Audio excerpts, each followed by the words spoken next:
Okay, welcome to Lights Camera Barstool, September 23rd, 2025. Today we are reviewing the movie Him. One that I think we were pretty excited for. It's definitely one of the more unique trailers that we've seen in a long time. Super cool. Like, aired ahead of Sinners, we were like, holy shit, this looks awesome, right? Great trailer. Great trailer. Yeah, we'll talk about the on the field product in a little bit, but I mean, hell, man, all-time trailer. And when you hear Man, man, what a trailer. Great job, Jordan Peele. Yeah, you know what? That's all we need to talk about, really. Just the trailer was great. That's it's ended there. We can talk about well, I got to talk about this movie. Yeah, One of Jordan Peele's finest. Directed, written, financed by Jordan Peele. and Starring Jordan Peele, edited by Jordan Peele. mhm.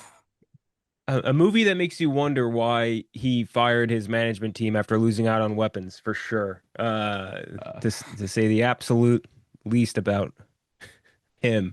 Anyway, we're gonna do that. We also have a bunch of interviews today. One with Frank Grillo, which is awesome. Really cool. mhm. We talked to him once over COVID a long time ago over Zoom. Awesome in person. And then some junket interviews with a whole cast basically of Tulsa King, including Sylvester Stallone himself, motherfucking Sly. The Yeah, guy, I'm just God, happy to be on the show. yeah. And he was just sitting there in this really cool ass suit. Like, oh man, he's just Sylvester Stallone. Like, I told my mom about it, and my mom, being like an East Coast Italian, just immediately flipped her shit. She was like, "Are you fucking? Yeah, am I kidding me? You kidding me?" Blah blah. Yeah. Uh, Grillo basically said the same thing. You'll hear that later in the interview, but he was like, yeah, no, he's a god to like mid my age from the East Coast Italian. Like that is, yeah, he's basically Jesus Christ. Jesus exactly. Christ, Sylvester Stallone, neck and neck. And after that, we're gonna be doing NFL actor comps, which is something thought about late last night. Just a fun, just we got a lot of football stuff going on. But before we get to all that, I Yep. mean, your team kind of stinks. Speaking of, just make it a full What are you talking football team. about? I mean, you're We 2-1 now. are, You were we, we're in the playoffs. We got the tiebreaker over the Mets. We're looking great. I don't know what the you're talking about. was that clip We're a real? year early. Was that clip like from yesterday, the one of Jake Browning like should have never fucking caught me before getting Oh no, obliterated? that's from like 3 years ago. Okay, I figured, yeah. Yeah, that's a very funny clip. Yeah. Anytime you get like a nerdy white guy getting really fired up, we used to get those all the time with Dalton. Yeah. Um, they just you have to have a certain chutzpah to you to really pull that off, which Jake Browning does not have. It's funny. And It's he almost doesn't have a lot endearing of when it's like things. Kirk Cousins being like, "You like that?" You know what I mean? When it's like, "Oh, they're Mhm. just so excited they don't even know what to do." Like, you know what I mean? Like, I don't know what to do with my hands type thing. But yeah, there's when you're trying hard to be cool and not yourself, it's a little bit different. But Yeah, no, I turned that off about halftime yesterday, and yeah, I didn't regret that. yeah, The Reds are playing, and I don't know how it happened, but we are in the playoffs right yeah, you now, and control we your own have a destiny. three game series against one of the worst teams in baseball at home. I'm sure we'll fuck it up, but I haven't had playoff baseball in a long time. The last time we had it was during the COVID season, which doesn't really count, Mhm. and before that was 2014. So it's been fucking forever for us. Like Votto's like rookie year, basically. That's not his rookie year, but so like a long time. But No, it was a long time ago. yeah, yeah. But are you? I mean, it's at the expense of one of our great friends, Frank the Tank. I mean, Many of our great friends, sure. Frank, Clemmer. Clemmer, Meek Phil, my favorite. Yeah, Yeah, all my favorite people. yeah. Meanwhile, my sweet, beautiful boy, busting Justin Herbert, just putting on a goddamn clinic. Bo Nix being 0-3 versus the Chargers just makes me happy. It's an Oregon on Oregon crime, but it makes me about as Yeah, happy as could but possibly be. we count Bo Nix as a true Oregon guy. No, I mean, in the same way, I guess you could count like Hurts as an Alabama guy or whatever, but like not Yeah, really, I guess, but still. yeah. It, I, I To me, guess he's no, it's always kind going of to be the reverse Auburn though. guy. It's kind of the reverse though, right? Because it's a team you got drafted based off your performance off. Because if you sucked in your last year, then you wouldn't get drafted as whatever position you were. That's true. That's like Russell Wilson just not addressing the fact that he went to NC State. Yeah, He just never addresses it. Wisconsin. I'm just a Was there for Wisconsin guy. 3 years. But yeah, that's been football talk. We'll get back to football talk in a bit. But first, let's talk about The Mandalorian and Grogu. We got our first teaser today. coming out May 22nd, 2026, directed by Jon Favreau, starring the crew you know, but in addition to that, also Sigourney Weaver, sci-fi legend, obviously, and Yeah. she looks fucking cool in this trailer, man. She looks great. I love Sigourney Weaver so much. She's an absolute legend. Yeah. And Rod of the Hutt as well. Jeremy Allen White got a quick look. Didn't hear his voice, but we did get a little bit of Rod of the Hutt there.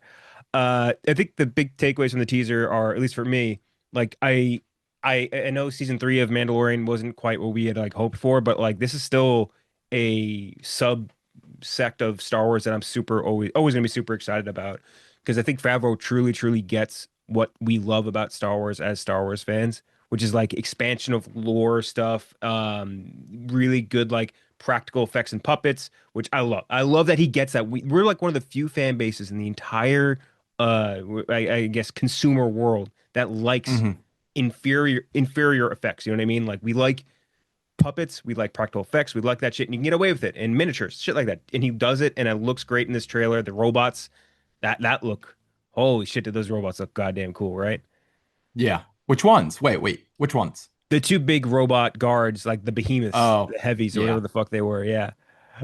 So yeah, love that. Love the music, hearing it cue in again. I like not hearing a lot of dialogue, and I also just like not really getting a lot of information about the plot. Like I have no idea what's happening in this at all, which is such a blessing compared to how many trailers now are like 3 minutes long and just give you every plot beat you could possibly imagine. So love it, very excited for it. It's not going to be like a freaking like Oscar winner or anything like that. But it looks like it's going to be a fun Star Wars time, and that's what something I love to go to the theater for.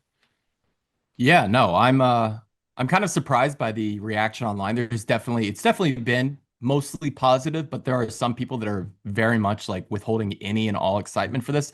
I'm definitely like going into this with some fears and some, question marks. I mean, season 3 of The Mandalorian, I tried to defend it for as long as I could, but at the end of the day, it just was not up to snuff, especially when you compare it to the first season. But Jon Favreau, where are these haters coming from? He is a fantastic director, a great writer. There's a reason Disney gave him the keys to the car. Now, whether or not they should have done that with a streaming service, probably not, but the guy can fucking direct a movie. I wish he was directing something else. I wish he was doing Sean Levy's movie. I wish they could swap because it feels Yeah. like Sean Levy would fit perfectly in with the, kind of more toy centric, cameo centric, what I expect to be Mandalorian and Grogu, whereas Favreau I would have loved to see with Gosling. But at the end of the day, I'm riding with Favreau. I don't know why people are like acting like the man is a hack. Like he's got more talent than like 99% of Hollywood. He's very talented. And yeah, like you said, echoing what you said, really like the lack of dialogue and kind of any clear indication of what this movie's going to be about. I hope it's not too lore heavy. I think that's where season 2 and 3 of The Mandalorian have started to kind of lose what made season 1 so magical. So I do hope this is more of like an adventure, straight up adventure with a lot less tie-ins to the overarching like Mandalorian plot, the season of Mandalore, stuff like that. Like just have a nice fun adventure. Yeah. Him and little Grogu. I think it's a And it great looks like point. Grogu's gonna pop off, like kind of level up in this movie. I Yeah. don't know, like I don't know how to explain it. Like it looks like he's, gonna get that first like what was the first power up that Goku got in Dragon Ball Z where he could just turn red? Oh yeah. What did they call that? It wasn't Super Saiyan, but like it Kaioken? was Kaioken? yeah, Was some shit that like it? that. Yeah. Yeah, it feels like he's gonna get like one of those kind of power ups. Like all of a sudden, like he's gonna be able to really do some stuff on a consistent basis. Yeah.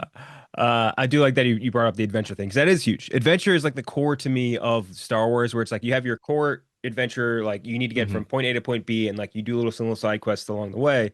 And I do love that from it. I also think like one of the cool things Favreau kind of did with this is he with Baby Yoda is obviously like you want to sell $1 billion worth of Baby Yoda merch, right? Like Hmm. that's like your in sort of entry point for kids and shit like that. But that could always come off as so inauthentic and bad. Do you remember they tried to do that with Jurassic World recently with that fucking Yeah, Dolores? Dolores, They're like, Dolores. it's You know Dolores, Dolores. protect Dolores at all costs. And everyone's like, who the fuck is this? No one cares about Dolores the dinosaur. It doesn't work. But I think Jon Favreau did a good job of like, yeah, we're pushing a little thing here, but at the same time, like Hmm. it doesn't come off as inauthentic or gross or nasty. Like it works in this case. Yeah, And I think he did a good job of that. And I do think that that might not work the same way if it was Sean Levy directing this movie versus yeah. Favreau. Favreau has like a good sense of like the I guess it's like the childlike wonder of Star Wars in a weird way. I rewatched Chef the other night, by the way, too. Just talking about how he's a good director. God Man. damn, man. Just perfect. I haven't watched that. Haven't watched that in a while. Just a I really like that he in that movie he made Scarlett Johansson his girlfriend and Sofia Vergara his ex-wife. dude. He's like Adam Sandler, man. I love him. That's fat guy magic right there. That's And he's best friends with Robert Downey Jr. yeah. Best friends with Robert Downey Jr. and John Leguizamo, just to fucking just Uh, living his life. And he's the coolest guy in the world too. Yeah, yeah. and the best chef. Great Yeah, movie. If you haven't watched that, that's like an all-time like wreck because it's one of those movies that I think regardless of who you are, you're gonna enjoy it to some extent because it just even if you don't like the movie, the food looks amazing. yep. Like, Oh, dude, rewatching it just makes me so hungry every time. God damn, the Cubano, the fucking even just man, watching them like slice the pork, like oh, so good. now that you brought that up, that's probably what I'm gonna have to get for dinner. I'm There gonna you go. have to find a Cubano somewhere. Yeah. Oh, Speaking of people tangentially, I guess related to John Favreau, Tom Holland cracked his head, got concussed filming a stunt for Spider-Man. Sucks for Spider-Man because now it's obviously gonna get delayed for a little while, but also like I would like to say Tom Holland gets dogged a lot, I feel like recently for like his side projects not working as well. This is a guy, anyone that does their own stunts is a-okay in my book. And anybody who's like willing to put mhm. that level of dedication into it, absolutely love it. So speedy recovery to Tommy H. Yeah, I'm kind of curious what the malfunction was, I guess, on set because it's him and his stunt double both got hurt Yep. the same point. So I don't, I wonder what was happening there. But obviously, speedy recovery to Tom Holland. It does sound like it's not too serious. Deadline said he'll be back in a few days, so that's good. Silver lining, and I don't want to make light of it, but this kind of goes back to the Destin Daniel Cretton thing, where it does sound like they are doing some very serious practical work Yeah. on that set, which excites me. I don't want to say Tom Holland's concussion excites me, but it does sound like they are doing some meat and potatoes filmmaking on that set, which Yeah. does excite me. You don't get concussed filming on like a mattress filled fucking blue No, screen room. You know what I mean? Like that just doesn't no, happen. You're doing some real shit, which I appreciate. It always reminds me of the police story, blue like blooper reel. You ever watch that? no. Wait, yes, at the very end where they're going through. Wait, no, no, So like no, I police haven't story, seen it's it. just like at the end of it, he just Jackie Chan just like, hey, here's all Yeah, the stunts and how he did them and shit, and it's crazy. Like the stunts that he's doing, like half of them, Jackie Chan walks away bleeding or being yeah. carried off like he's like on a crowd because he can't walk under his own power. Like that's some I real mean, shit right there. the one where he just jumps at the very end of the movie and goes Yeah, down what like 8 stories and just like there's just like you can see like all the extras in the background just watching too because they're just like is he gonna die here like yeah. At the end of that such an one, he also insane got stretchered off. So like that yeah just shows you the fucking that dedication. He was directing too on top of that, which is insane. Uh, Speaking of directors, Christopher Nolan was elected to be the president of the Directors Guild of America. By the way, what a segue that was! Holy shit, two in a row. Holland wow to Grogu, and now the Spider-Man to Chris Nolan. Wow. You wow know what? I don't hit segues like that usually pretty well at all. So props to myself. Anyway, elected to the president of DGA. He's like director. It's weird to say like 1A because like Scorsese exists, like Tarantino exists, Denny exists, but like as far as I would say like Hollywood power goes, because he makes movies and we talk about this all the time. He's a unicorn in this way. All of his movies are critically well acclaimed and make billions of dollars.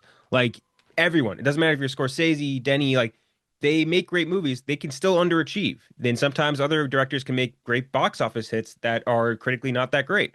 And this guy, every single movie he makes is both, and it's incredible. No one can do it like him, and I think you're hard pressed to find someone better to represent the DGA than him. yeah I think this is just a fantastic choice obviously I'm not too familiar with the inner workings and like what is going to be demanded of Nolan as the president but I will say looking through the list of their previous presidents he's the biggest name they've had since I guess Robert Wise in 1971. Before that, they did have a stretch of like Ben Mankiewicz, like Frank Capra, like some big name people. So Nolan coming in on this 50 years later, I mean, it's a pretty big deal, it feels like. He is certainly, I think, one of the five most powerful non-executives in Hollywood. He's right there with the George Lucases, the Spielbergs, the Scorsese, maybe James Cameron in there too. But those are the five guys who can really make decisions and make decisions outside the studio system. Yeah. So big, I will say this kind of does also add to my theory that Nolan is just I know he's got the dual citizenship. I think he's leaning more American these days. I think he's Definitely. leaning more American. So, Definitely. president in America, Christopher Nolan, my president. My, I love him. I'd like them to. How many, actually, how long's the term for this? I guess like five I don't years. know. It looks like, yeah, 5 years, I guess. Huh, interesting.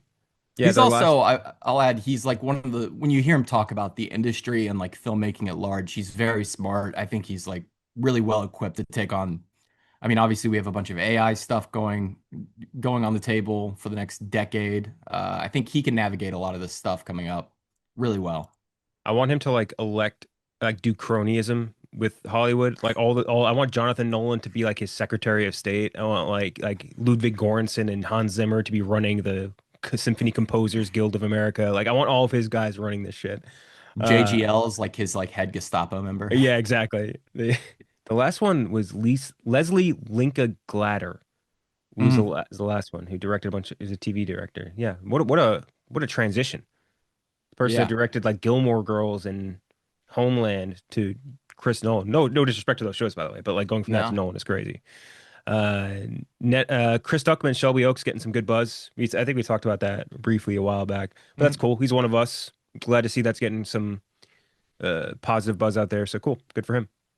You know what else is getting positive of? And that is good for Chris Stuckman. I'm excited for that movie. Yeah, But goddamn, these reviews for one battle after another. I know. This I is know. insane. This is like one of the I was trying to think Oppenheimer, I feel like was close to that, but there was quite a bit of More controversial topic, I guess, yeah, I guess there was, and we'll see once the movie's like out wide, but even like critically, I cannot think of a movie in my lifetime where this was the immediate reaction. oh, The This is Flash, insane. The obviously. Flash is right there. Yeah, Yes. This is reaching the Flash levels where people are like, this is like the greatest movie of all time. I think there are people out there being like, this is the best movie of the 21st century. And it's not just a few people. It's like a lot of people are saying this. It's one of the highest debuts on Metacritic I've ever seen. It's becoming very hard not to like let my expectations run wild. yeah. And the bar is getting very high. I rewatched There Will Be Blood the other night, and to think he could make a movie better than that, or even better than Boogie Nights, or his top three are almost impeccable and irreproachable. But if you could get above that, that's fucking insane. Huge, It's absolutely huge. insane. And we'll talk more about that a little bit later on. Uh, Also, just kind of a movie studio news. Netflix is considering a bid on Warner Brothers. As much as we were talking about, like how much, who was it? Was it Disney? Paramount. Or sorry, Paramount was Paramount. considering buying. Like, oh, we don't want that. Definitely do not want Netflix anywhere near the Warner Brothers catalog at all. I do not want them even in the same breath as Warner Brothers. There's just something about that company. Like, there's something about them that like everything Netflix makes is so uniformly like characterless, and I really do not want that to be something that gets like I don't know, leaks onto Warner Bros. So do not want that whatsoever, And even more than that, I think Netflix buying a legacy studio would kill the studio system. for sure. Like, because Netflix wouldn't put, unless there was action from the federal government requiring them because of some weird antitrust laws to put these movies in theaters, they would not put these movies in theaters. They do not want theaters to live on. They want them dead. They want people at home watching their shit. They don't want people going out to a movie theater and spending money out there. They want them buying subscriptions that continually go up yearly. So yeah, this is, I think, worst case scenario. Like legitimate worst case scenario would be Netflix buying Warner Brothers, or I mean any of the studios, but specifically Warner Brothers. That'd be awful. Paramount would be bad still. I For hate different this, reasons. Yeah, like for different reasons. I also don't know how true this Netflix story is. It does feel like something that they maybe planted. some Yeah, Warner Brothers put out to really drive this price up because they know Netflix has the pockets.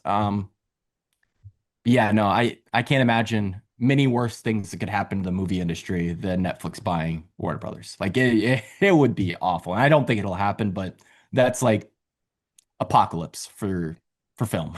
I do think it would effectively sort of almost kill the studio too, because like how many people or how many actors and directors and stuff are willing to sign on if they know that like the priority for the person or the company they're working for is to put their shit on streaming to bump up their numbers as Yep. versus putting it out. Like if you're DC, how do you feel about that? If you're like Harry Potter, how do you feel about that? Like, I just Yeah. I don't see that vision personally, but whatever. Again, like you're saying, it could just be blowing smoke. Yeah. Try to get the I rumors out. still hope it. I kind of am holding out hope Apple comes in, but I don't think that's going to happen. Yeah. Apple would release in theaters is the thing because they've shown that they are Yeah. very down for that. But Yeah. yeah, I And think it's just going to end up being Paramount. Like it does seem like Warner Brothers is set on selling now. speaking of Apple, and I don't know if you meant to do this as an alley-oop, Leonardo DiCaprio and Jennifer Lawrence will star in Scorsese's next movie, What Happens at Night, for Apple. The thriller follows a married American couple who travel to a small, snowy European town to adopt a baby, but nothing is quite as it seems. Not much to really No. work off of there. What's it really, I would say, but I mean, you get two actors who previously worked together in what was a pretty underwhelming movie in Don't Look Up, but they're obviously both insanely talented Oscar winners. And two people like I would say maybe a little bit less so for Lawrence over the last like a 5-ish years, but like I would say more so for Leo. But like her stars, I feel like she's a very good actress that has not really gotten Yeah. like the great roles recently. And I think pairing them together with Scorsese should be great. Yeah, she took that long break, which kudos to her. She had kids and Yeah. wanted to chill out. I mean, she had three Oscar nominations by the time she was 29, so I think she was fine. Yeah, no, the roles are starting to come back for her. She's doing was that Lynn Ramsey movie with Robert Pattinson comes out, I think, Yeah. next month, and that's got some pretty good buzz on it. This obviously excited for this. Leo and Jennifer Lawrence, hell yeah, sign me up. Now that is Leo's a little older, just a bit. He knows that. That's fine. Yeah, Leo's well equipped to date a younger woman, I think. um, but yeah, excited for this. And then I wonder which one of these Scorsese like movies is gonna actually come out. This is supposed to, like you said, start filming January 2026. So this sounds pretty on the books. And I do think the Rock thing is supposed to definitely happen too. So we have those two, but he's got a lot on his plate. If you like go to his upcoming projects, he still has like the Rock or the Wager is still on there. Devil in the White City still on there. He has another one with Leo. I can't remember what was it called. Midnight Vendetta. Um, so he's got a lot of stuff on his plate, and for some reason, I think these will all happen. But it's interesting that he just keeps racking these projects up. Oh yeah, and the Jesus biopic. I Forgot forgot about that he was that. doing Yeah. that. Yeah, I mean, he's getting up there. I guess he just wants to get up there, get as many as he can out. You know what I mean? He's yeah. almost in like the Clint strategy, where it's like, I'm just gonna keep doing it until the wheels fall off. So I mean, I think that's good. He's Keep one of our best keep bringing directors. Leo back for all of them. Yeah. I'm reading the rest of the synopsis for the book this is based off. It's kind of bleak. They go to a European city to adopt a baby. It's a difficult journey that leaves the wife, who is struggling with cancer, desperately weak, and her husband worries the illness will prevent the orphanage from releasing the child. Jesus. Fucking dark, Scorsese. But it's also different, which is cool. You know what I mean? Like that, it always reminds me of a movie which I will always go to bat for because it was so against hype and it was incredible and just not enough people saw it. Was Silence. I love Silence, man. I Yeah, really wish more people watched that because it was completely against hype for him and it was fucking unbelievable. Um, Kid Cudi, Willow Smith, John Boyega, Anna Sawai, John Cho, and Tiana Taylor will star in a new anime-inspired sci-fi movie, Slime. The film follows a woman who signs up for a clinical trial only to be injected with a creature slime that unleashes powers she can't control. Slime is just a funny word. Besides like getting slimed now, like what it means, yeah, like it's just and being injected with slime is just funny. Anime inspired film. I feel like a lot of movies have billed themselves of that like that, and it kind of sets themselves up to fail a little bit. So I don't love that. I don't love hearing anime live action starring John Cho because that reminds me of Cowboy Bebop, which was a massive failure. And just I don't know. I just don't like the idea when you say anime inspired sci like film. You know what I mean in live action because part of the thing that makes anime so great, and we talk about this with animated stuff all the time, is you can do stuff you can't do in live action. So not totally sold on that, but like if you're just talking anime sci-fi like aesthetic and you're doing that sort of thing, awesome. I mean, it's solid cast as far as Boyega, Sawai, Cho, Taylor, all great. Tiana Taylor, one of our great, like, kind of multi-hyphenates now too. It's crazy. Kid Cudi, only seen, I feel like, act in a few things. He was in, I think, Brooklyn Nine-Nine was pretty funny. And then like Will Smith, I don't know what Will What are you talking Smith's been about? up to. Trap. What's that? Come on, Trap. True, Trap. Almost for how could I forget about the iconic Trap role? And then Willow Smith, who I don't know what they've been up to in recent years. But Me yeah, neither. I would say a little bit hesitant here, depending on what this actually ends up looking like. Um, yeah, when you sent this over, I'll be honest. I thought when it said anime inspired, I just assumed that it meant like in the animation. Like I assume this is still going to be an animated feature, but anime inspired live action. What? Those are Yeah, just words. Those are just words. Um, yeah, why would you not just keep this animated? Especially these are all people I think who would be down for an anime feature. Yeah, I don't understand the people's desire to take stuff that should just be animated and make it live action for no apparent reason. I don't know where this came from in the past like 10 years, 15 years, but there's so much stuff that just works so much better in an animated space that why are you doing this? yep. Like just so you can have your face out there? It's fucking stupid. Um, yeah, no, I really I don't know. Let's see. I'm not very much in on this. Did you ever watch his like intergalactic Kid Oh, Cudi's intergalactic anime? no, it's good. Yeah. No. No, it wasn't. Damn. Uh, it's set to feature an original soundtrack and score from Kid Cudi. It's described as an anime-inspired pre-apocalyptic sci-fi monster flick with retro video game aesthetics. Okay. All right. No, I'm a little bit leaving less now. I'm more hesitant, I would say. But yeah, I don't know. I would just say not totally thrilled based off of all the description so far, but we'll withhold judgment until we see something from it. Um, There's there's one that looks I saw a trailer for it last night before in terms of animated movies, by the way. yeah. Speaking of, that looks awesome. It's What's that? called Arco, How you spell that? um, ARCO, and it's like it looks like just like a sci-fi fantasy adventure animated feature from Neon with like a Oh, cool. really cool animation style. Produced by Yeah. Natalie Portman. The fuck? Oh, what the fuck? Oh, that's cool. Yeah. Premiered at Con. Oh, I don't see anything beating K-pop Demon Hunters, by the way. That no. They're anyway, gonna when try and make I that live action, I would imagine, within the next year. you think so? That they're dude, if anything makes money that's animated now, it's like you were saying, like they just want to immediately cash in on it again, just with new That's people. true. That's Uh, true. yeah, and it'll be an American remake, and it'll star just like the most bizarre cast you've ever seen in your entire life. It'll be like fucking it'll be like the girl from The Summer I Turned Pretty. It'll be fucking Ariana Grande. Ariana Grande. It'll be Adebayo from Peacemaker. And it'll be like they're just gonna do Hollywood's gonna find a way to fuck that up, especially Netflix. Yeah. Um, first trailer for The Chair Company to HBO. The series follows a man who finds himself investigating a far-reaching conspiracy after an embarrassing incident at work. Tim Robinson, he wrote it and created it, and it's a series basically. It's first thing since I Think You Should Leave, which I don't know. Is that, I guess, not coming back for another season? I don't know.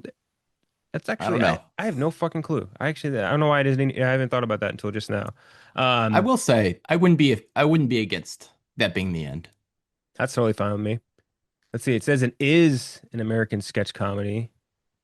Let's see. I don't see anything about another season. Huh.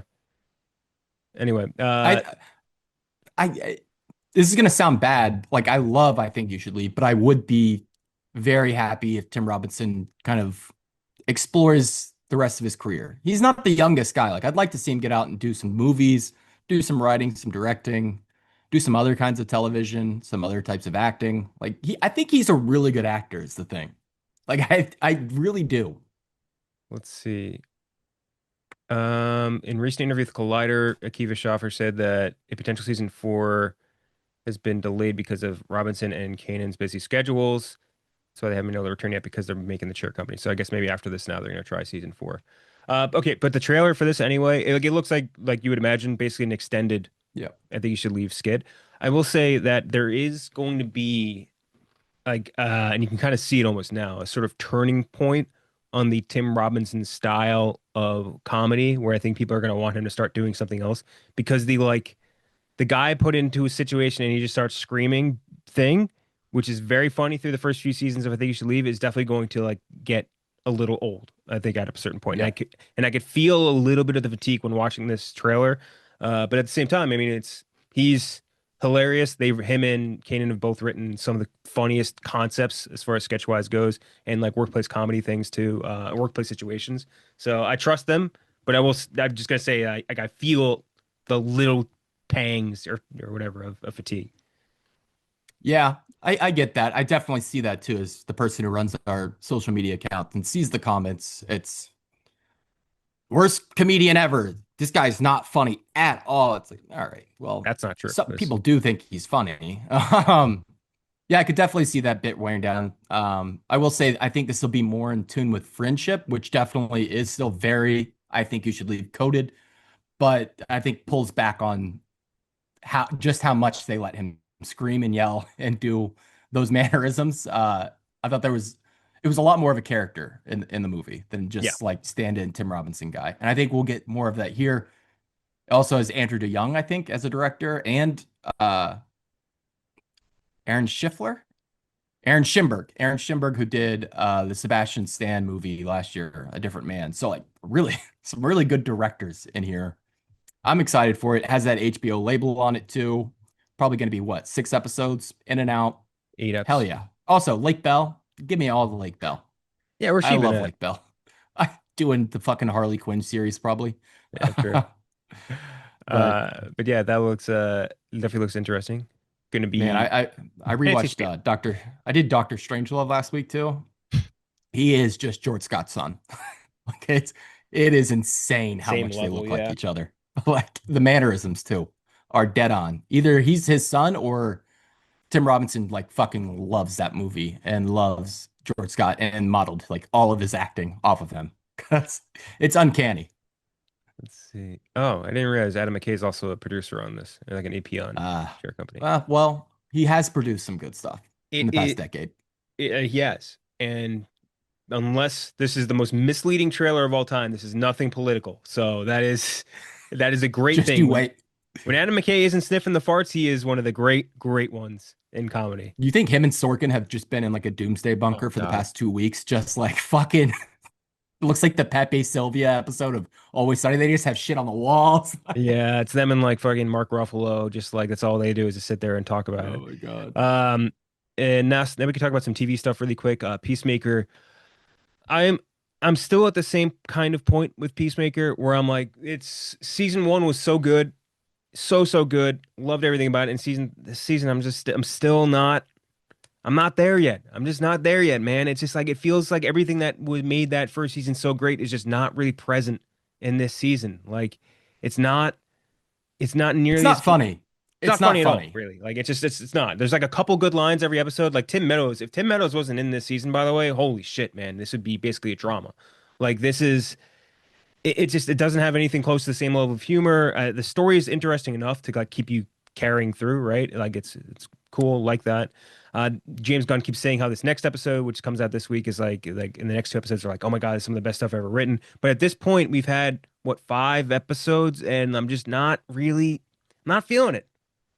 5 episodes of a storyline that I think you could have accomplished in two. Like Yeah. the table is certainly set for these past or for the final 2 episodes, 3 episodes that James Gunn is hyped up to follow through and, be everything we kind of hope for. But taking 5 episodes to get there, meandering the whole way through, not being funny, which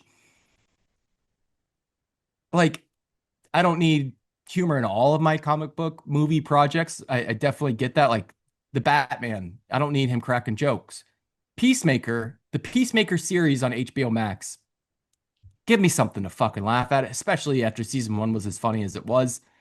It's not bad. It's definitely Just different. competently made and well acted. I do think John Cena is still like really acting his balls off. Just not funny.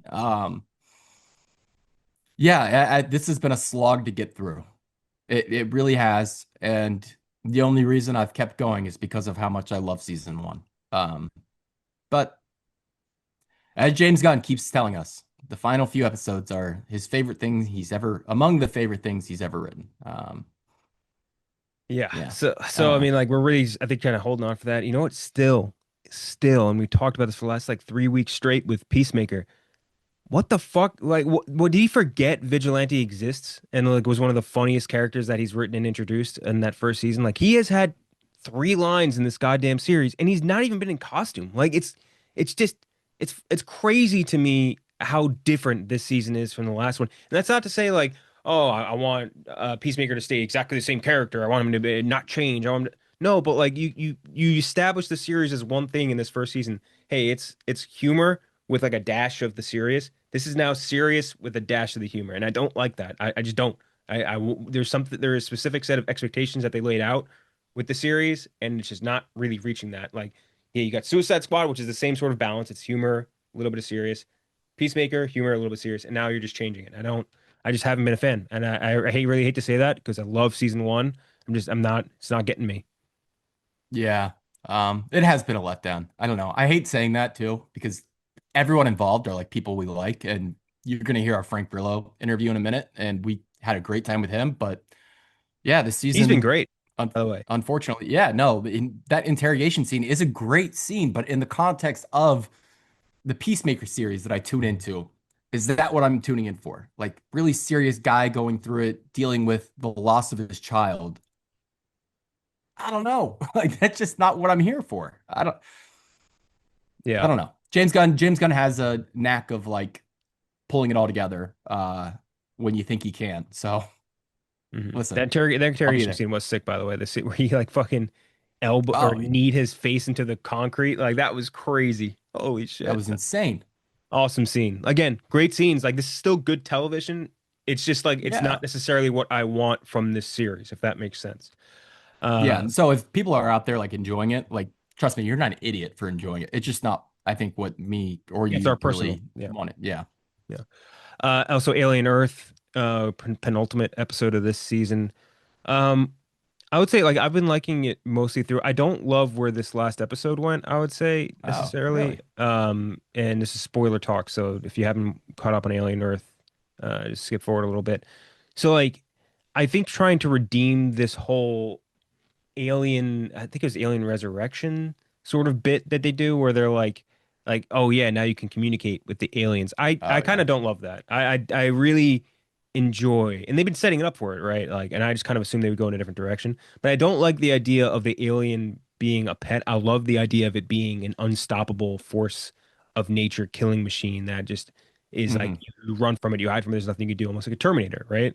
But like the idea of it being like a pet, it turns it into like a kind of it makes it a little bit different. Don't love that. And I just, and now I'm kind of curious where we go with this last episode. At the same time, man, that eyeball alien. I just fucking love that eyeball alien so much, man. And I love the stuff that they're doing with him. Dude, it's the first note. I have still ripping, and then I said the prodigy and the eye like showdown is going to be fantastic. However, the eye ends up pulling one over on the prodigy, the young genius. I can't wait to see that because he clearly is like just he's like finally I found something smarter than me in the universe, like something at my intelligence, and it's going to turn out that that thing is going to be just infinity times smarter than he is, and fuck up his shit. I can't wait for that. He's been the alien, but the alien's been fantastic, and I've just really liked that actor and what he's been doing. Yeah, I'm with you with the alien though. I said the Xeno looks great, but that like dog human relationship that they've set up doesn't really fully land for me in any way at all. I mean, it was awesome seeing like the alien come through, the Xeno come through and just rip people to shreds. Like that was fucking sick. But it does not need to be taking orders. Like you know what it reminded me of? It reminded me of Jurassic World, the third Jurassic Yeah, or yeah, yeah. third, second Jurassic World with the Velociraptor, the trained Velociraptor. Dominion? Or is that Fallen Order? Fallen Kingdom, Fallen Kingdom. I think Fallen Kingdom's the one with the Yeah, maybe I that's can't two. remember. Those movies, fuck this. Fallen Kingdom's two. That's the one with the Raptor laser pointer.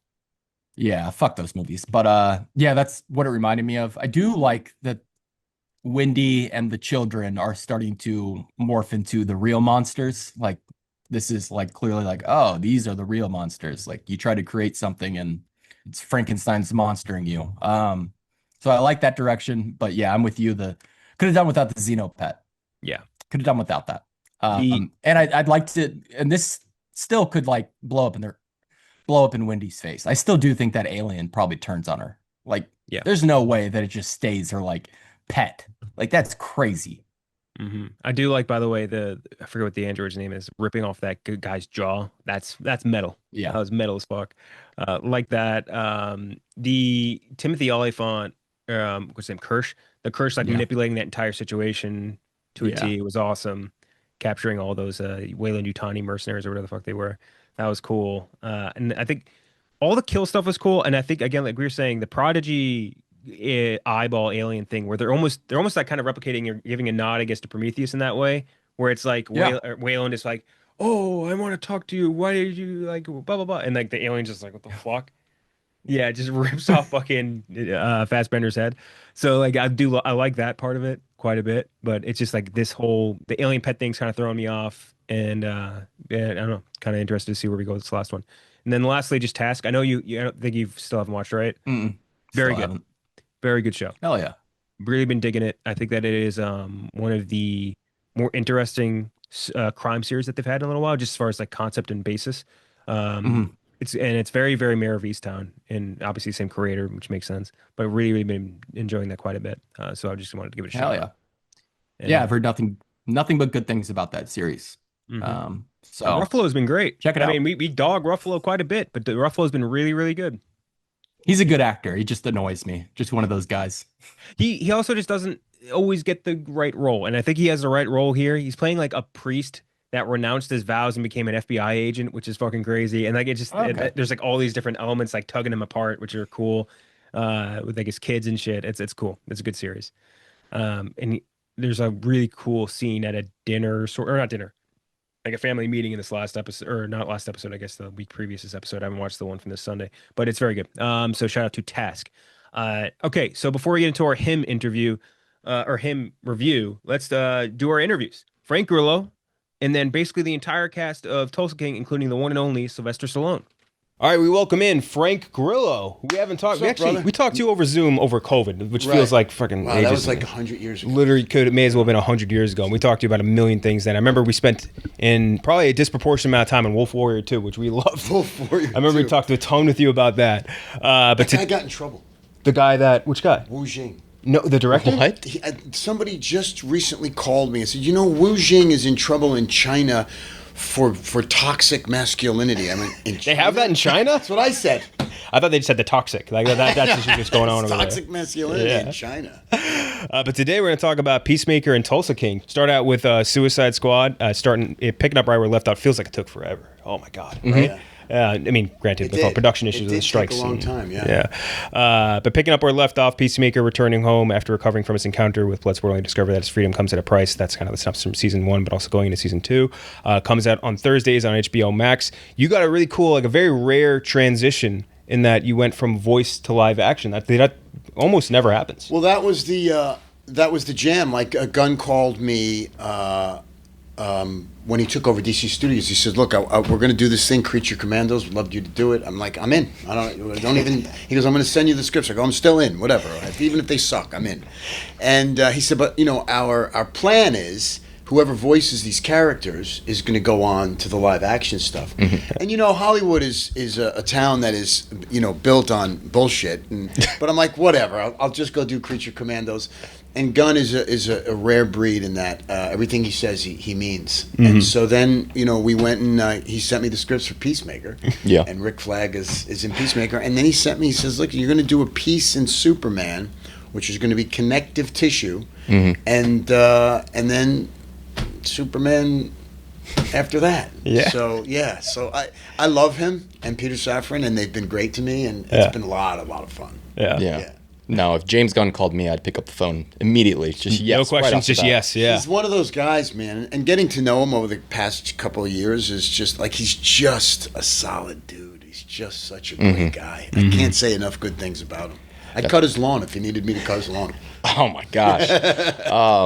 So I don't know if you've seen this online, and you might take this one way or another, but people have questioned the age difference between Rick Flag Jr. and Rick Flag Sr. Now, do you take that as a compliment? Oh, that I don't look old enough? You don't That old you enough to be don't. his dad, You look which like is a his huge- brother. You look like his older brother. Yeah. Do you take that as a compliment? And two, how do you reach that status?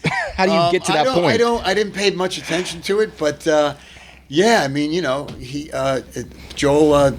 How old is Joel Kinnaman? I think he's like 45 or something like that. And you're what, Yeah. 47? Yeah, I could be. I almost could be his dad. Yeah. I got a kid who's 28. Yeah, no, I take it as a compliment if that's what Yeah. you're saying. Yeah, no, I would too. So you actually arrested, and this has actually been floating around now. You arrested both Superman and Captain America on the same street. I know. It's funny. It's right. It was right. If it wasn't the exact street, it was literally like Connected, like yeah. that. And it's kind of cool. I have a 17-year-old son who is fanatical. His room looks like a comic book store, and he reads all kinds of different obscure comics. But he's so into this, and the fact that look, I'm not one of the superheroes, but I'm a guy who arrests the superheroes. Yeah. And it's just so fun to have my kid like Dad, with bright eyes, and goes, well, what do you think's going to happen next? And that's kind of, for me, that's the tug. Is that my kids into it. Yeah. So what is it, though, about Cleveland that just turns you anti-American out of nowhere? I know, dude. Well, Cleveland for Cap, it's because the Russo brothers are from Cleveland. Yep. Like, they are rock stars in Cleveland. And then I guess the tax rebate. Yes, exactly. Of course. It's always about the You know tax what I mean? rebate. And Yeah. I don't know. And Cleveland kind of lends itself to be a real, like, Midwestern American city. It's Yes. very American. So, but the tax credit's also very good. Yep. Yeah. We always talk about that. Like, you'll see, there's a couple like those tax havens out there. We'll be filming in Prague. We'll be filming in Toronto. We'll be filming in Vancouver. Anywhere. Like, I'm going Yeah. to Belfast to do a movie Yeah. next week, and then I'm going to the Canary Islands on my break on Thanksgiving from Tulsa King. I'm going to go do a movie in the Canary Islands, all because they give you a lot of money. Yeah. Do you know what I mean? Yeah, Yeah. exactly. Having done a lot of Marvel work and DC work now, can you speak to the difference in experience when it comes to, I guess you would call it the security? Speaking freely about, things within the Being show very or the careful movie, about details. And Well, how it's- careful do you have to, what is the level of carefulness? Yeah, it's interesting because everything I say gets taken out of context. Yes. And I'm learning that people actually don't care what I say. It's what they can use as clickbait. The other day I did a men's health thing, and I said, I take testosterone. I'm fucking, Yeah. I just turned 60 years old. I take testosterone. I train like a beast. And I said, and everybody else takes it in Hollywood. Those bodies aren't necessarily natural. Frank Grillo talks about rampant steroid use. I of swear course. to God, I'm like, what are you doing? Yep. And it's the same with DC, and they ask me, what's better? Who's better? You Yeah. know? They're both awesome. They both work differently. And I think at the MCU, at Marvel, which I love the Russo brothers. Oh, yeah. Like, they're my brothers. And I love Kevin Feige and what he's done. And they've gotten off track a bit. It's no secret.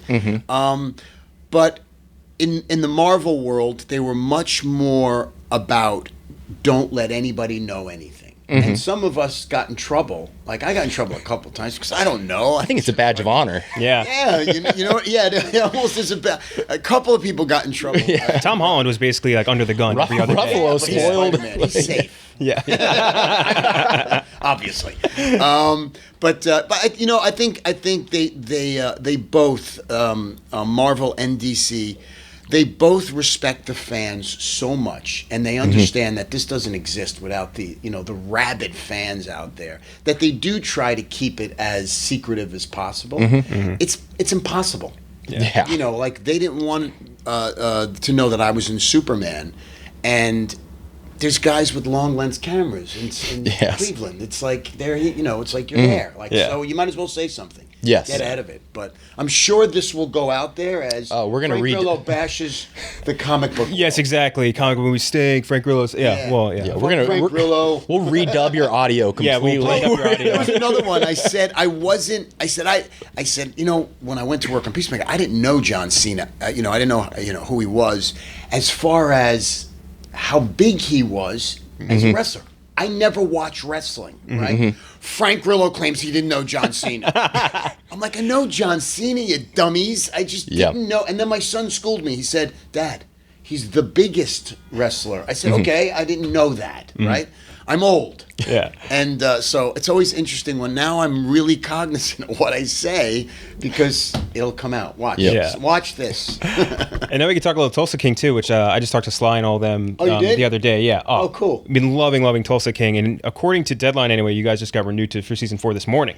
Yeah. At least they dropped that. I think they knew for a minute. The show's been a super. Listen, it's Stallone. Yeah, I doing mean, TV, which is awesome. Doing TV and doing Stallone like doing the best Stallones. Yeah. And so it's no surprise. And I'm excited. Terrence Winter, who wasn't there for season 3, who was the writer on season 1 and 2, who was the writer on Sopranos and Boardwalk Empire. He's back and he's taking the show over again and he's writing. So Yeah.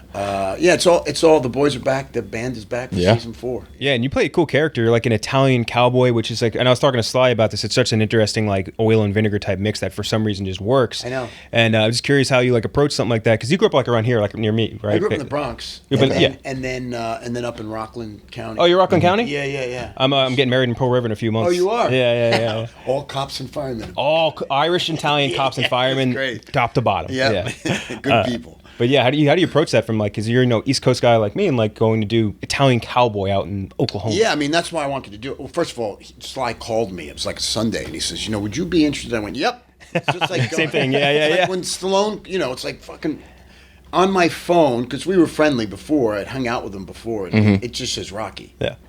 And I think I was laying in bed with my girlfriend. It was like, Rocky's calling me.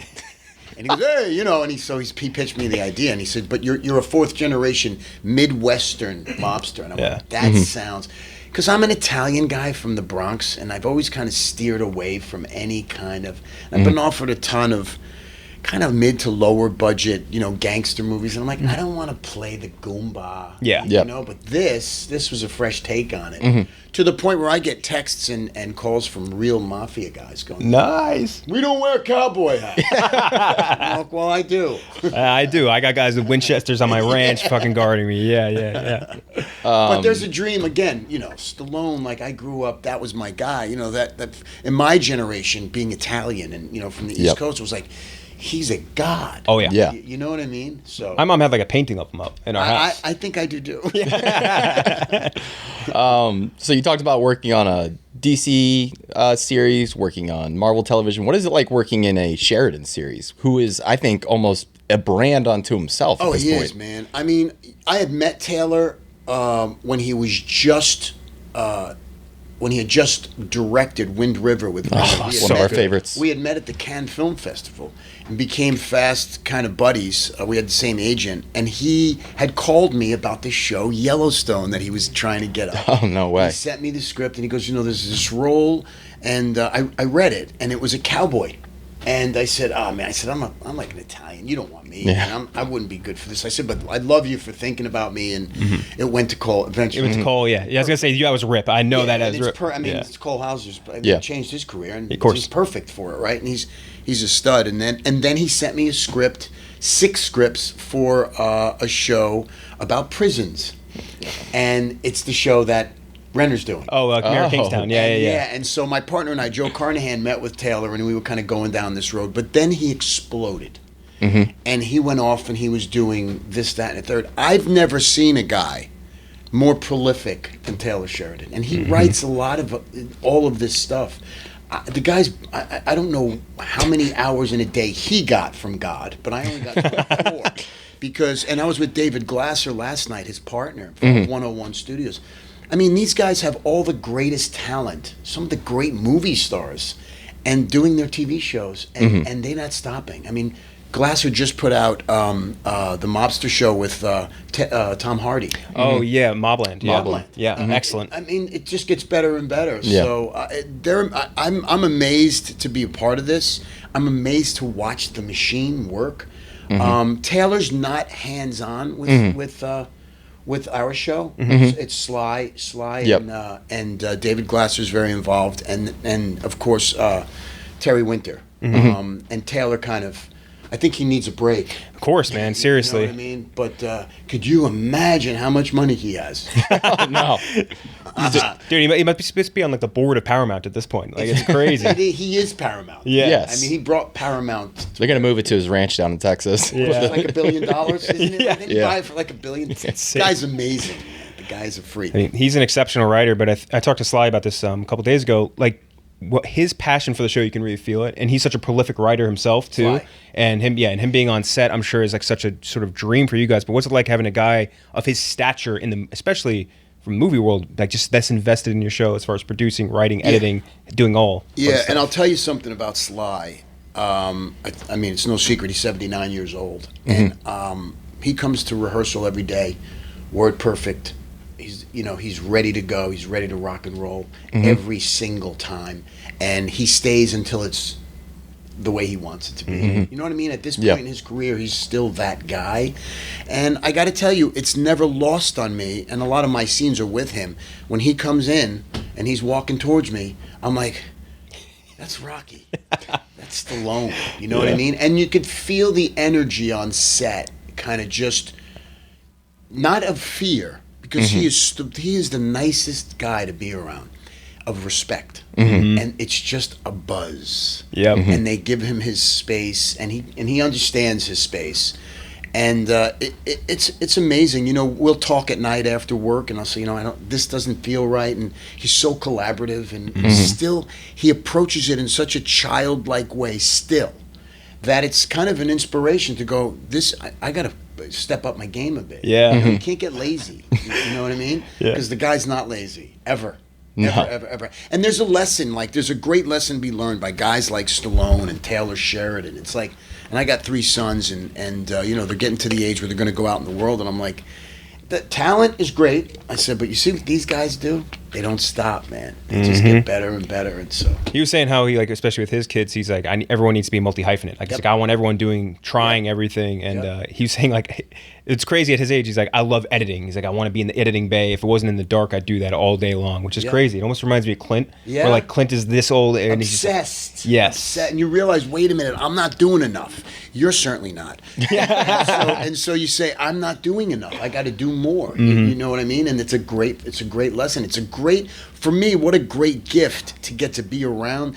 Gunn is the same way. I mean, the guy he wrote and directed Peacemaker, Creature Commandos, Superman, edited it, all at the same time. All at the same time. Like, where do you get the time to do all this? With all the pressure in the world, too, on top of that. That's crazy. I know. So, anyway, so it's I feel very fortunate to kind of be in the presence of this at this point in my life. Yeah, you had talked about how you'd watched the show before and thrilled to get the call once you did. Yeah. Is there any other show on television right now where you're watching it and you're thinking, hey, somebody better call me. I need to be on this show. It's funny because most of them are Taylor shows. Taylor shows, yeah. But I love Mobley. I love Tommy Hardy. I worked with him in Warrior, and I just think he's a phenomenal actor and, marches to the beat of his own drum. He's very irreverent. And I love Helen Mirren and what they're all doing over there. So that would be a show. Before Peaky Blinders went off the air, I wished I was British. Oh, yeah. Okay. Because I they had some Americans on there. Every now and then. They had a few Americans. Adrian Brody, too, was Adrian Brody was on there. And I loved Severance with Ben Stiller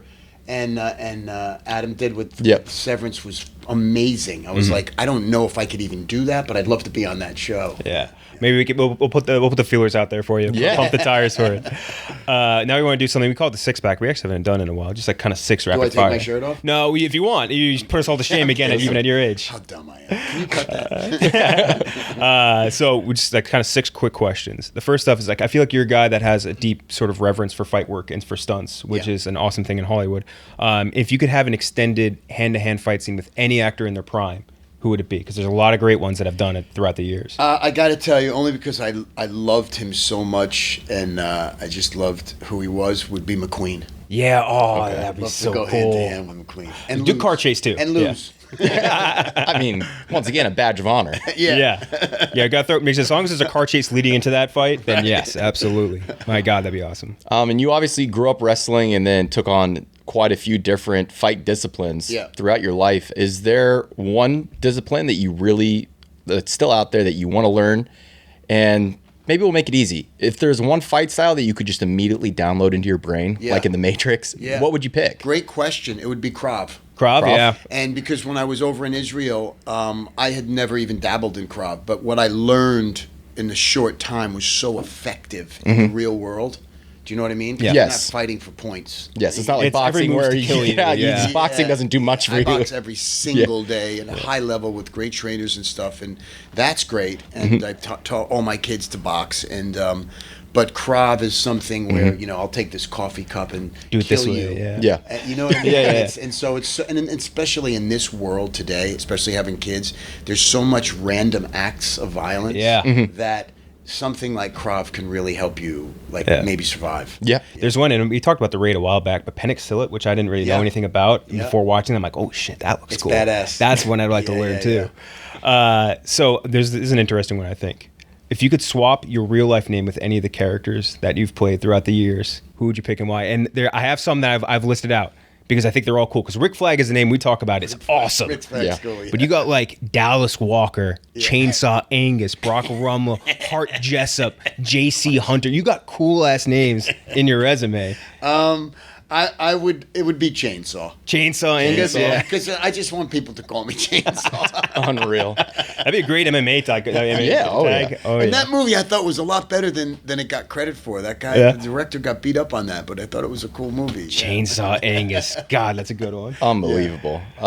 This doesn't have to be specific, could be a more general answer, but assume you have an unlimited budget. What movie would you make? Could be a specific movie or it could be just a type of movie that's maybe missing right now inside the Hollywood landscape. Wow, that is another great question. I have to tell you, and I think it is missing. And my partner and I, Joe Carnahan, tried it with Boss Level. Oh, yeah. Oh, yeah. But that kind of funny, but with undertones of great drama, that funny action Die Hard-esque movie that was so big in the 80s. Yeah. I just think if done right, and by the way, Carnahan is a guy, he's got a movie coming out called Yeah, The Rip with that's Ben right. and Matt. He's a guy who could pull it off. And so that's my jam. That's where it's physical, it's emotional, it's funny. It's a fun 90 minutes. Yeah. And those are the kind of movies that if I had if I was, Ryan Gosling, and I had choices, those are the movies I'd be going after. Yeah. Like a beat 'em up 80s action. Yeah, like what Statham does, but with more humor. Gotcha. And Okay. less, what Bruce Willis and Mel Gibson did. In Like the Lethal 80s. Weapon-y, like, Yeah, where they're scary, they're intense, they're great actors, but they're funny. There's a Yeah. levity Yeah. to them that's those are the movies. I'm surprised they haven't tried a Lethal Weapon reboot. They did the show, I but think they yes. are. they're doing the movie. And I just was in Rome and I had dinner with Mel. Oh, nice. He's doing the Resurrection. That's right, yeah. In 2 parts, and I think he had mentioned that they were trying to get 2 new guys and those 2 guys Yeah. together because that was one of the great. Yeah. That was one of the great. And they did a good job with that with, I thought, 21 Jump Street, for example. Yeah. Oh, yeah. Like, very similar and, like, Awesome. so funny. Those guys are all so talented. Yeah, and then they had, like, Depp and, I forget the other guy's name, but they had both of them come at the Yep, end. Like, yep. it's a nice little service for us, yeah. What is a role that people might be surprised to hear you audition for? Joey on Friends. No way! I actually What? tested for it. Yes, Joey on Friends. And I'll tell you a quick funny story. I went to the audition with my buddy who was auditioning. I wasn't auditioning, and I was just sitting there. And I kind of looked like him back. Yeah. in the Yeah, day. for sure. We kind of looked alike.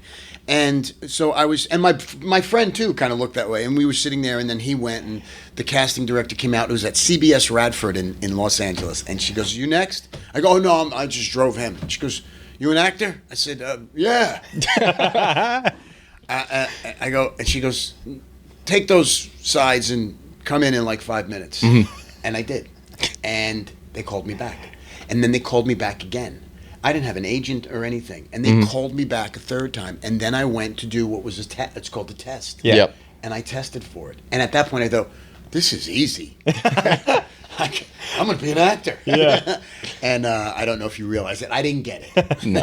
But it really kind of sparked a real interest. Like a bug, yeah. In kind of being more serious about pursuing it. You know what I mean? That's awesome. Yeah. Listen, you might take that as a compliment because in series, Joey is supposed to be a terrible actor. So Right. maybe True. you You acted were too too good. good. You were Yeah, too Joey. good. Matt LeBlanc, you can Who cares? Matt LeBlanc, look at him now. He's just rich.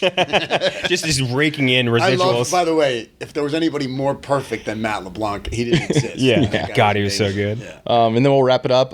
What's one project of yours that you wish more people would check out?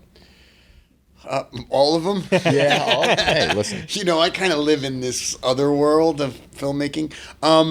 One project is Boss Level. It's possible. Okay, Yeah. Me and Carnahan put Co-sign that. our blood, sweat, and tears into this movie, and it was supposed to go out on the big screens, and one thing led to another, and Hulu was gracious and loved it and put it out. But Boss Level's a great movie, and we have great people in the movie: Mel Gibson, Naomi Watts, Michelle Yeoh, Rampage Jackson. Yeah, that's right. You know, Rampage is in there, and a bunch of other great actors, and it's a great film. Yeah. In the vein of the movie I'm talking, like a Die Hard. It really Yeah. is. Yeah. And my 8-year-old son played my son in the movie. Oh, really? That's awesome. Yeah, no, that was an absolute gem during a Yeah. very tough time. During a very rough one. Yes. Yes. No. I remember. I think we interviewed you for that over that period. Right. And dude, I remember. It almost reminded me of Live, Die, Repeat, like Edge of Yes. Tomorrow. You know what I mean? It Where was, it's it like, was in that vein. It was, Yeah. You know, I think they described it as Groundhog Day meets Die Hard. yeah, Yeah. exactly. Yeah. Remember you had some cool ass sword fights Yeah, it in was that fun with big ass Michelle hallway. Yeoh. Yeah, Yeah. that's right. With Michelle Yeoh, who would go on to win an Oscar. Yeah, Yeah. like a year later, which Yeah. is crazy. But yeah, make sure everybody check out Peacemaker every Thursday on HBO Max. Make sure to check out Tulsa King, which is coming out the 21st. So if you're watching this, it has already come out. Yeah. And people love Tulsa King, man. Oh man, it's I incredible. go wherever I go. It's people are just it's Stallone, man. Exactly. I mean, he is more than anyone I've ever been around. There's something about him. There's something I can't put my finger on it. It's beyond iconic, and he makes people feel a certain way, and it's beautiful to watch. But you know, without him, there is no Tulsa King. Yeah. Obviously. And you know, we're kind of drafting on him. You know, all of us. You know what's funny too is this is just how dumb we are. Every time they announce a new Sheridan show, we're like, he's stretched too thin. There's no way this one works, and then it's amazing every time. Every single time, and he's made the young kids movie stars. Yes. Yes. You know what I mean? And he's brought back older iconic movie stars to, you know, look what he did. Kevin Costner, Look like- what he Yeah, did to Harrison Costner. Ford. Yeah, Harrison Ford. Harrison Ford, Helen Mirren, Sly. You know, you know, he's a talent magnet. Yeah. It's not an Dude, accident. you know what's one where I'm like, there's no way this is the one. It's the Special Ops Lioness, Yeah. right? Yeah. Like I was like, there's no way this Me one's too, good. me too. And it's fucking awesome. I It's know, so and you know, I'm terrible. I'm a terrible human being. I'm an awful person because I know a lot of guys and the special ops guys, right? Yep. And I'm like, I don't know how this is going How to it work. leads I it, just yeah. don't know. She's amazing. She's by so the way. good. And I'm like, I don't know if people will buy into this. But then I watched it and I'm like, I'm hooked. fucking badass. I know, I know, badass, man.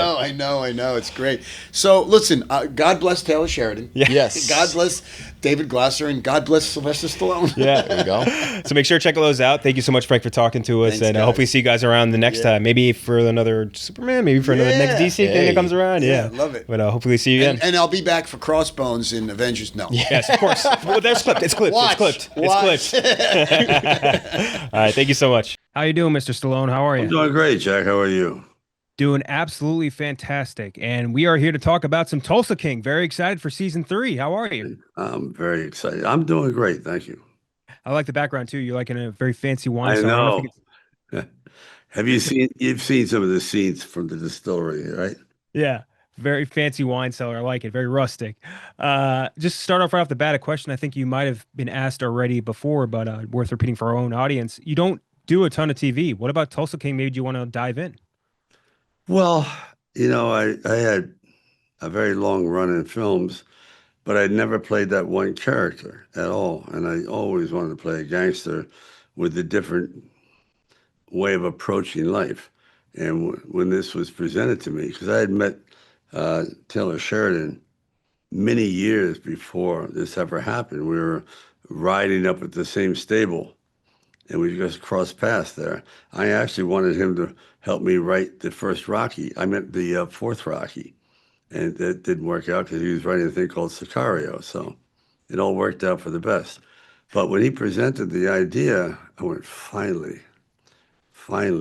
So then we all kicked in our creative juices with Terrence Winter and of course Taylor and myself, and came up with this character who had a little bit of soul. He was an enabler. He wanted to bring people into the fold where a lot of gangsters are suspicious and threatening. Hmm. I think Dwight's kind of a fascinating character too because he has like he follows Omerta, right? He does all the right Yeah, things and he still gets put out to pasture, which I think is very it's tragic. And it's something you see in a lot right, of like gangster things like Sopranos and all that. And I think it's like a very sort of like genius plot device, if that makes sense, to give you like a lot of right. characterization. So I view him as like an operatic tragic figure, but like how do you approach Dwight? Pretty much that, because he really is, when we see him at the end of his rope, he's being banished like Napoleon to Elba, left there to die. So it all depends on how I treated other people, whether the audience was going to like him and root for him. And I thought, even though he walks to that weed shop and bounces the bottle off the security and basically robs them, he goes, I'm going to make you more than you've ever made in your life. And he does. So it's a win-win for everybody. Whereas normally he would take it all and say, see you around. What are you going to do about it? That kind of thing. This sort of like blend of Midwest and mobster, like it's obviously based on real life figures, but like, what do you think makes it work? Because like, I feel like on paper, it should be like an almost an oil and vinegar thing because you think Right. like mobsters, that's East Coast, that's like, Goodfellas, all that stuff. Like, you never really think Midwest, but this blend just works. And I'm curious what you think what helps it work that way. Well, you just picked up on it. You take a guy from the East Coast, classic gangster, silk suits, chip on his shoulder, and you surround him with all these like oddballs. You got the sexy guy working the bartender. You got the heavier fellow who's a guard. All these guys were, and the girl, the tweaker behind then she ends up being the best shot in the group.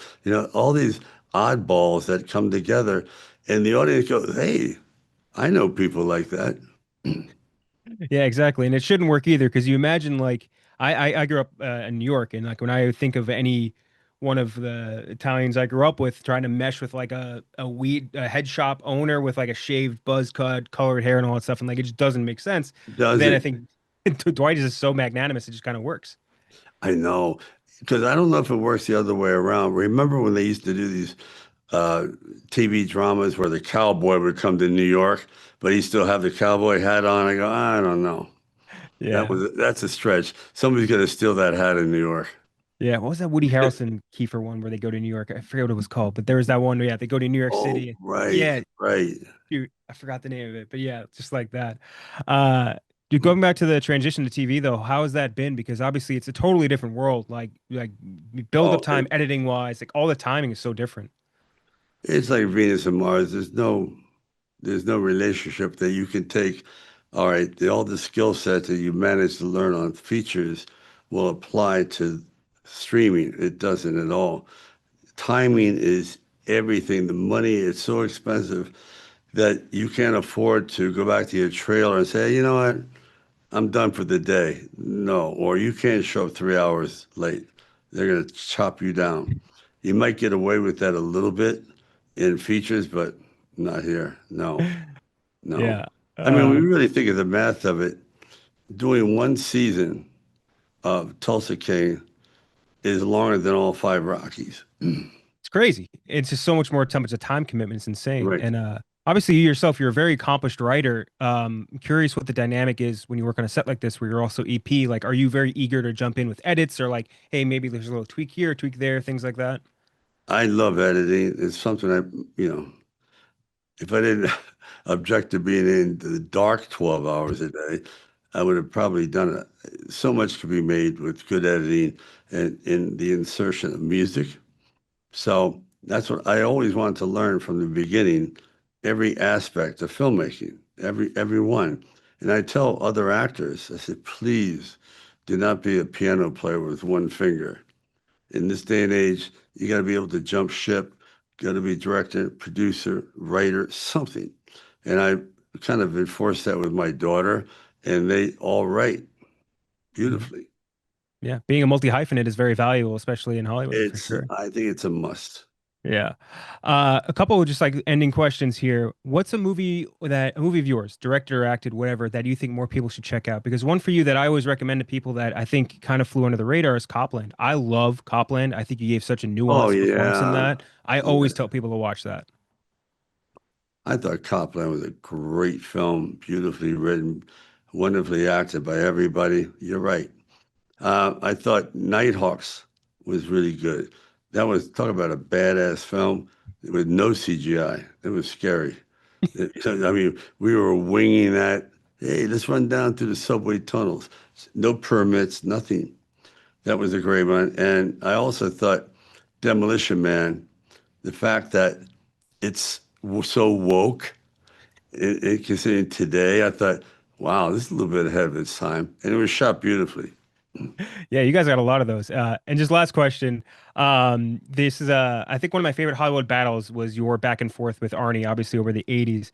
If you could go back in time, hand to God, you can steal one role from Arnie, what would it be? Oh, I think what was that one where he goes into a time machine type of thing? Total Recall, maybe? Yeah, Or yeah, that would have been don't awesome. recall. All right. Well, thank you so much for joining, Sly. I really appreciate your time and very excited for Tulsa King season three. Thank you. Tulsa King season three. If you're already watching this, you already heard us talk to Sly. Now we're talking to Garrett Hedlund and Bella Heathcote. Very excited to talk to you guys. And to jump straight Ah, into it. Garrett, I mean, Mitch, character with a ton of depth, rodeo star, Oklahoman, former drug addict, convict. I mean, that's kind of like in my brain. If I was an actor, When you that's put like it a that way. dream. Oh, yeah. How do you even prepare for a role like that that has just like that many angles to approach it from? Well, you just kind of cross each road as it comes, whatever they're able to explore at any given moment from those. I mean, yeah, I mean, one moment, you know, I'm dealing with dad. The next moment, we're dealing with this. The next moment, it's about expansion. The next moment, it's about the next conquest. And so, yeah, just Is that all I am to you? one road at a time. I wasn't referring Conquest. to the absolute love of my life at that moment when I said obstacle conquest. Conquest, boo. Dire infatuation, you. I was just getting to that. Are you blushing? Always. Sort of. And Bella, you're playing a new character. Without kind of spoiling for the audience, what's your sort of like elevator pitch, so to speak, for our audience members? I'm just another conquest. No, I play Cleo Montague. She comes back to town because her dad's got a distillery. He's having some problems with it, and she comes back to help her dad, but she just has to swing by Mitch's auto dealership and see him because she can't keep away from him. They Now, have what she wants to this- do, what she wants to do is see me miserable. Yeah, Nothing would just make her put feel your face in it. nothing would make her feel better Oh, than to then to see. just put you down. Yeah. Yeah. Yeah. And it really is as thrilling as I expect it Yeah. could be. No, that's the elevator pitch. Mix, Yeah, mixes, I like that. You're rebuilding stuff like a sitcom couple relationship, just beating up on him. Yes. Garrett, you had a very interesting scene last season, which I always find like kind of like a cool study from the outside, where you do a kind of used car salesman commercial. And what I always think is like kind of interesting is like how when you're an actor trying to act bad, you know what I mean? Like I always think that's kind of like a weird double thing, like how that works in your head like as an actor. Yeah. That was Well, wow, I never looked at that. I was really trying to sell that car. No, it's it was look, Sly was really jazzed about this idea, and I forget the man's name now. Sylvester Kim Stallone. or Kim Warrington. Kit Harington. Kit Harington, of course, yeah. It was there was an actual guy in like California, Los Angeles, that would do these things, and he always had zebras and giraffes and monkeys and gorillas, everything in his thing, and they were pretty nutso commercials, and he really wanted Cam Worthington, Sam Worthington. and so I'm screwing it up, but so he thought that was a great idea. I don't think he did after he saw the commercial I did anymore. Because before the third season started, he's like, "Oh, there's going to be a metamorphosis with Mitch. No more corny, no more corny." I'm like, they're always great ideas until they're not, aren't they?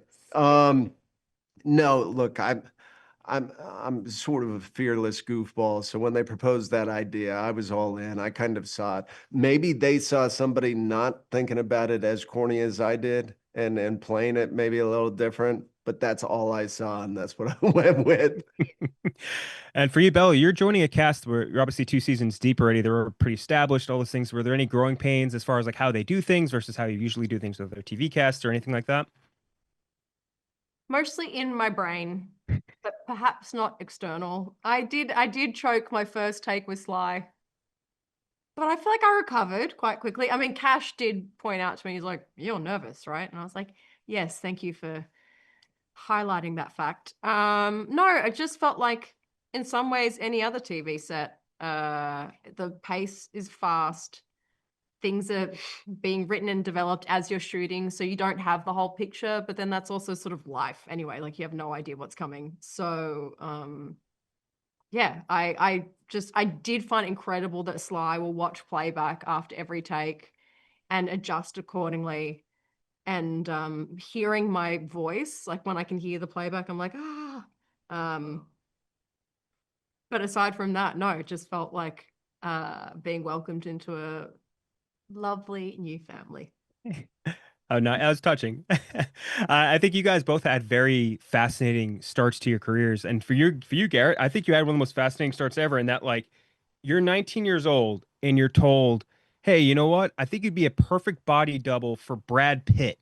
And I think in my head, my ego would never ever come down from that ever. And I mean, I mean, my ego just got shattered right then. Body double. You mean to play Patroclus, the most famous Patroclus is like cousin that's the of whole thing. Achilles of all time?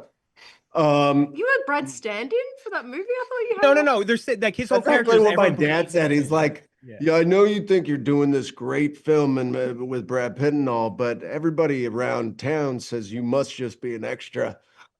I'm like, Thanks, Dad. Jesus. No, look, for me, getting Troy was really, it was a profound moment in my life because I grew up on a farm in northern Minnesota, like 3 hours northeast of Fargo. And so to be able, like, to be able to follow such an unbelievable dream as to go into Hollywood and just getting a job as an actor was so beyond anything that anybody would call achievable from there. And so that was, to get that project was like the first unbelievable thing that had ever happened in my life. And because every other time, like, I would get so far in a direction and everything would crumble, below my feet, and I'd collapse and fall or get in trouble or do something to screw it all up. And so it was remarkable. Yeah. Great movie too, and you got your throat cut by one of Bella's compatriots in Eric Bana. Poor guy. Yeah, absolutely. Yeah. And Bella, you starred in a series which I think is fascinating to look at. I don't think a lot of Americans know about in Neighbors, because Neighbors, you want to talk about a We breeding know ground for- about Neighbors. My It God, ain't man. nothing Yeah, unless you win. I believe Margot Robbie and Neighbours, guys. That's my claim to fame. Donna was her. What was my character? Amanda Fowler. Foul Amanda. That was my character in Neighbours. Yeah. It's just like a breeding ground for some of like the best talent in all of not Yeah, currently Hollywood. It's absolutely. crazy some of the people that came out of Yeah. that cast. It's been running since what, like 85 or something. I think it's- I can't even think of a US equivalent. Don't you guys have like Bold and the Beautiful, Young and the Restless? I don't think we get talent like General Hemsworth, Hospital was Guy one that- Pearce. General Hospital, you had Clooney. Not quite as long a run. And it's crazy when you look at some of the names like Ben Mendelsohn, like Kylie Minogue, Russell know. Crowe. It's crazy. I know, between that and Home and Away, where you've got like Heath Ledger, like everyone started in one of those shows. Amazing. Yeah. It's crazy what's coming out of Australia recently. And then lastly, just to wrap things up, I'm just curious what you guys, for each of you, what's one project that you guys have worked on that you think more people should watch, or just like something maybe flew under the radar or whatever, more people should watch this? Ooh. That we've worked on. I've got two. Hit me. No, I just feel like I'm pitching myself. Hi, everyone. I'm Bella Heathcote. Check out, no, not Fade Away and Professor Marston and the Wonder Women. They're my two, like, love those little movies. Bang. How about you, Garrett? Goodness, it's You look. can have two. No, the football season just started. Friday night lights me up. Yeah. I've seen that. We're dead. There's people being That's like born every day. Troy. I wish people had seen Troy. See, I always go when you, I always kind of, I think, an underrated gem. I love Mudbound. It was critically acclaimed and all that thing too, but like you were exceptional in that. My God, so good. Very much. No, I love Mudbound. Absolutely. I love Dee Reese. I just got to work with her again last fall, and so that's going to be an exciting new ride. Hmm. And again, just probably put you guys one more time. Tulsa King season 3. It's an excellent show. Obviously, all of our listeners know everything there is know about Sheridan. This guy practically runs TV at this point, and this is just like the latest and greatest that he's been making. So make sure to check out Tulsa King season 3. Thank you so much for talking to me, guys. Welcome back. More Tulsa King stuff. We are talking to Dana Delany and Kevin Pollack. Very excited to talk to you guys, and we'll get straight into it. Tulsa King, Dana, obviously, you have had tons of experience in the Western, not tons, maybe. You've had experience in the Western genre before coming in at Tulsa King. But how much could you apply from something like Tombstone before into a series like a neo-Western like this? Well, as most people know, I am not the best writer in the world. So before I started, I had to go take horse therapy lessons. So I am ready. I'm ready to get back on that horse. But then it seems like we're moving the show a little bit away from the ranch. This season, I get more into politics in Oklahoma to support Dwight's needs and possibly my own. So I feel like we are a little bit more into the mob stuff this season. A little more modernized. I like it. Yeah, And a Kevin, little you're bit more booze too. yeah, a little bit more. And Kevin, you're playing a new character. What can you tell us about it? Agent Musso? I'm pronouncing it right, right? Yes, he shows up. Well, at the end of season 2, someone throws a dark bag over Dwight's head, throws him into a van, and we don't know why. We find out the first episode of season 3, and it's me. And I've got the goods on him. I know everything he's done since he's come to Tulsa, video surveillance and so on. And I can put him and his entire crew away for life based on what I know, where the bodies are buried, or I own you, you'll do as I ask. Mm-hmm. Yeah. So that's for me personally, fantasy beyond belief in every possible way. Having Sly Stallone as your own personal like attack dog. Yeah. Yes, exactly. And for Dana, I think our listeners like hearing kind of like how it's made sort of things. And obviously you have like a legendary career in television. How much different is it making TV versus movies? And which would you say you prefer? Well, this show, I just like good writing. I don't care what it is. I just like good writing. And this show is interesting because we have a movie star, and he is a true bona fide movie star in a television series. And he brings to the show everything that being a movie star is. Everything's a little bit larger than life. He walks on the set, and you just feel this presence. And I think that heightens the whole show. So, and don't you feel like this is an interesting hybrid? No question about it. Because it feels like we're making a movie, but it's a TV show. Mm-hmm. And Sly also an accomplished writer as well, and EP on this, and does all like the little switches, little he things. does a lot of rewriting, and to everyone's benefit. Yeah. He's got a tremendous meter for truth as spoken for all the characters, not just his own, and he's looking out for all of us at all times. Yeah, what was really surprising to me was he writes women really well. And I said that to him because he did a rewrite on a scene last season, and it really was improved. And I said, you really write women well. And he says, it's one of my favorite things to do, which I never would have thought. And sometimes he brings that old Hollywood feeling to male-female relationships. It's more sparring, it's more Barbara Stanwyck and William Holden, it's this, which keeps the romantic tension going. Yeah, it's very maybe classy is the right way to put it, maybe too, but like it's very like you're saying classic old Hollywood sort of feel, especially your guys' relationship throughout the show. And for Kevin, you're obviously a master impressionist. Have you ever tried a Sly impression to Sly yet? Or is that something you don't even want to think about? I never do them for them because they are them. It's never as impressive as the actual person. But the first thing he said to me, we hadn't met, let alone worked together. So my day one meeting him, he said, I remember you doing Peter Falk on the Tonight Show, and so I just kept doing Peter Falk for him, and that seemed to work out great for us.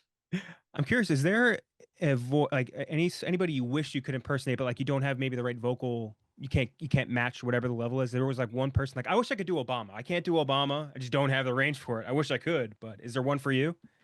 I always find that question to be a very fascinating question, and there's no fascinating answer, unfortunately, because yeah, I've tried to do people and couldn't, but I could teach you how to do Jason Statham. Jason says get low. I like I Oh. forget which comedian did it. Like you have to act like you're in a library when you're doing him. No, he says 6 words faster than any human being on the planet. Do you know what I mean? Which he says as, do you mean? Yeah, man. Yeah, a He little bit turned like that. 6 words into 2 syllables. Amazing. Dana, but it's very funny timing talking to you because my fiance recently got into Desperate Housewives for the first time. She never watched it in her life. And now she won't put it down. Refuses to stop watching it. I'm like, hey, let's watch Tulsa King. And she's like, no, we're watching Desperate Housewives. I'm sorry, you have no choice in the matter. And you're obviously one of the most acclaimed cast members in this cast as far as in the TV world. And just production wise, how does it differ compared to some of the other TV shows you've worked on? Oh, yeah. That show was its own beast, because it's gonna sound crazy, but it was kind of Shakespearean because if you could be as big as you wanted to be on that show in terms of acting size, and the writing would support it. And so it was fun to kind of test how big I could be on it That's rare. because the writing could support that. You could, as long as you were real and while you were doing it, so you could be ridiculously funny or ridiculously sad and just go as far as you can go. And I don't know why, but it worked on that show. I'm not sure why. And it's Yeah. funny, somebody else said today that Desperate Housewives is weirdly having a resurgence with people that never saw it before. Yeah, she's like I don't know if it's just like getting resurgence through streaming or whatever, but like she's hooked. The hooks are in, and Interesting. it's Good. incredible. And for Kevin, we've been on our show. We've been recently singing a lot of Rob Reiner's praises. We were just talking to a bunch of actors who were going nuts about him, and I'm curious as someone who's worked with him, what would you say is the biggest difference in directing style for him versus other people that you've worked with? Because obviously you've worked with like Scorsese, other incredible people, but Reiner, we were talking about the stretch he had from like the middle 80s into the 90s, some of the most incredible movies ever, and we're just curious like what his sort of directing style is. Well, it's his first 7 films. It's an unparalleled collection, each one a different genre than the other. And 6 of the 7 are classics within their own genre. No director other than Rob Reiner can say that. So in this case, A Few Good Men was a very successful Broadway play. He gets Tom Cruise and Jack Nicholson. Tells me there's a part of Tom's co-counsel you're perfect for. And his directing style, I think, was much different because he was an actor first, right? So his communication to actors is very unique in that way. Mhm. He had the brilliant cinematographer and Bob Richardson, who of course went on to do a lot of Quentin Tarantino and other ridiculously extraordinary films. So he had a lot of great elements. And then Mount Rushmore actors, I was like, where's Waldo in that cast? It was me and everyone famous. You were excellent, but don't show yourself short. You were amazing. Oh, I was exceptional. But my point was that because he was an actor, he spoke an actor's Language, yeah, I guess Yeah. so to speak. And the last question, just for both of you guys, I've been asking everyone this. Just what is a project of yours that you think more people should check out? Whether it's something under the radar, it doesn't have to be even a movie, it could be a play, whatever, anything like that. What's something you want more people to watch? I created a play last year that we did at the Goodman Theater in Chicago, and I would really like to bring it to New York. It's called Highway Patrol. Highway Patrol, adding it to the list. Amazing. How about you, Kevin? a writer director who went on to do The Contender with Joan Allen, Jeff Bridges, and his film right before that, his first film was called Deterrence. And I say find it. It's a political thriller, and it's a real fascinating. Rod Lurie. Rod Lurie. Yeah. Yeah. Amazing. Adding that to the list today as well. Again, everyone, make sure you check out Tulsa King season 3. Very excited to see you both in it. And remember, check it out, Paramount Plus. Thank you guys so much for talking to me. Thank you. Thank you. Have a good one. All right, Tulsa Here we King. go. Season 3. I just got done talking to a bunch of your castmates. Very excited to talk to you guys too, all of you in the amazing virtual background, wine cellar, or I guess bourbon cellar, or where we, I forget exactly what the Is it liquor weird is. that we all have the same background? Is it we just switch spots? You just switch spots. It looks like you're in like a cartel basement almost, like one of those like cool what do you call it, like compounds or something like that. Yeah. Does it look like we should all be tied up to the chairs? Like Yes, exactly. Yes, exactly. Being information is being extracted as we speak. Talking to Jay, Will, Martin Starr, and Annabella Sciorra. Very excited to talk to you guys. Let's start out with you, Jay. I mean, Tyson's grown a lot in all the seasons so far. What can we expect from him in season 3?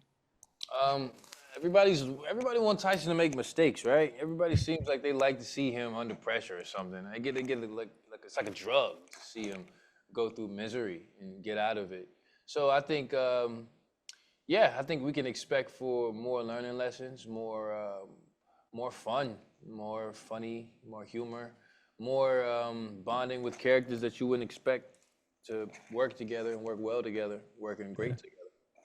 Your wardrobe gets better every season too, I'm noticing. Towards the end of the last season, like all of a sudden you're wearing like the coolest suit I've ever seen in my life versus season 1 where it was a little bit of a downgrade. Hey, it's contractual, man. I had to make sure that they, keep me fly. Make sure it's the contract on paper, put it on wax. Annabella, you've obviously worked with Stallone before taking this role. I mean, I was just talking to Sly before about how I think Copland is one of the more underappreciated movies that he's ever done. I mean, that is excellent, excellent picture. Does your familiarity with the cast help when you're joining on to something like this? Like, hey, I already know this person. I know how they work. I know how they operate. Something like that. For sure. Yeah, absolutely. I mean, yeah, it was really great to come on the first season. I didn't know that they were gonna that Joanne was going to be a bigger part of the show, but it was, we had on Copland, we had some really, lovely intimate scenes. And I think we've talked about it. He's really fond of that movie, and he's really fond of the relationship in there. And so it made us a little bit, like we had a little bit of a shorthand. But I think it's always like that when you walk up. When I did The Sopranos, I hate to, bring another job up, but, I walked in, I knew everybody in that cast. I had worked with Edie, with Lorraine, with Jim. I'd worked with everybody in that cast. So it's like a coming home family thing. Exactly. And for Martin, you've worked on a lot of great TV series before, but like, what does Taylor Sheridan? Because I feel like Taylor Sheridan's now rising as becoming like the guy. This guy just like kind of runs TV now. You've worked on a lot of great sets before. How does this compare versus some of the other things you've worked on? I mean, the tone is a little different, but I still get to play and find the comedy beats in the scenes. And Sly is really, I mean, I would say probably on the page I have the most jokes, but also Sly is very open to finding new beats. He likes to improvise a little bit. So as long as it doesn't change the story beats, we have a little room to play. Yeah, that's nice too, because he's like a writer too, like a writer first almost, which makes it kind of interesting that he's open to improv, I guess. Versus he other directors. loves it, and he's adept at comedy, so it's great. Yeah, and another for you, Martin.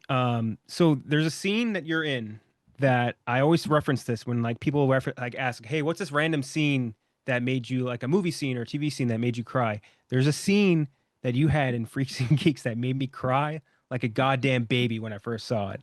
Like, I think I was like 25 years old. The scene where Bill's like watching the Gary Shandling scene on or stand up on TV. I don't know what it is about that scene, but every time I watch it, it makes me cry like a goddamn baby. And basically everyone in that cast went on to become like uber crazy successful and everything like that. And I'm curious, like when you're on a set like that, or even a set like this, like do you get a sense that like, hey, we're in a very special group? I mean, then we kept thinking we were going to get canceled. On this, it's nice to be in season 3 and know that we kind of have some runway left. I think there's still room for us to keep growing and, kind of do as many seasons, hopefully, as Sly wants to do and the network will allow. But yeah, I mean, Freaks and Geeks, we obviously got cut short. In fact, we shot the final episode a little over halfway through our season because Judd wanted to make sure that he had the finale already in the bag. So he just shot the final episode before we were done with the season. Oh, that's interesting. Yeah. And then we got to shoot through the season, but he kept thinking we were gonna, that was, network television at that point was, they would kind of give you breadcrumbs. So we had, instead of the back 9, they were doing like the back 3 and then a couple more episodes. They wouldn't pick us up for the full back 9, but I think we had 18 episodes in that show total, and we did 9 to start, and then the back 9, they just kind of trailed out. So I think around 12 or 13, he shot our final episode. God, it's got to be great for a writer and actor being known like, yeah, maybe 3 more, maybe 3 more, maybe 3 more. Yeah, it was definitely tense, but it also prepared all of us, I think, for fighting for what you want a little bit. Watching Judd, be forceful in his creative vision, I think was helpful for everyone. Paul didn't have a ton of experience at that point in behind the camera. Paul Feig obviously wrote the pilot and was a big part of that producing and writing team. But that was the first thing that he had written, I think, that got made. And he was an actor before then, and he's obviously a very talented man. He's gone on to do so many things, including what's the one with Kristen Wiig? Why am I forgetting? The Bachelor. Oh, Bridesmaids. Bridesmaids. Yeah. But I think Judd really set a tone for a lot of us in our careers as far as, staking your claim on what you want in this business and fighting for the things that you see are important when it comes to storytelling and making something that you love as pure as you can.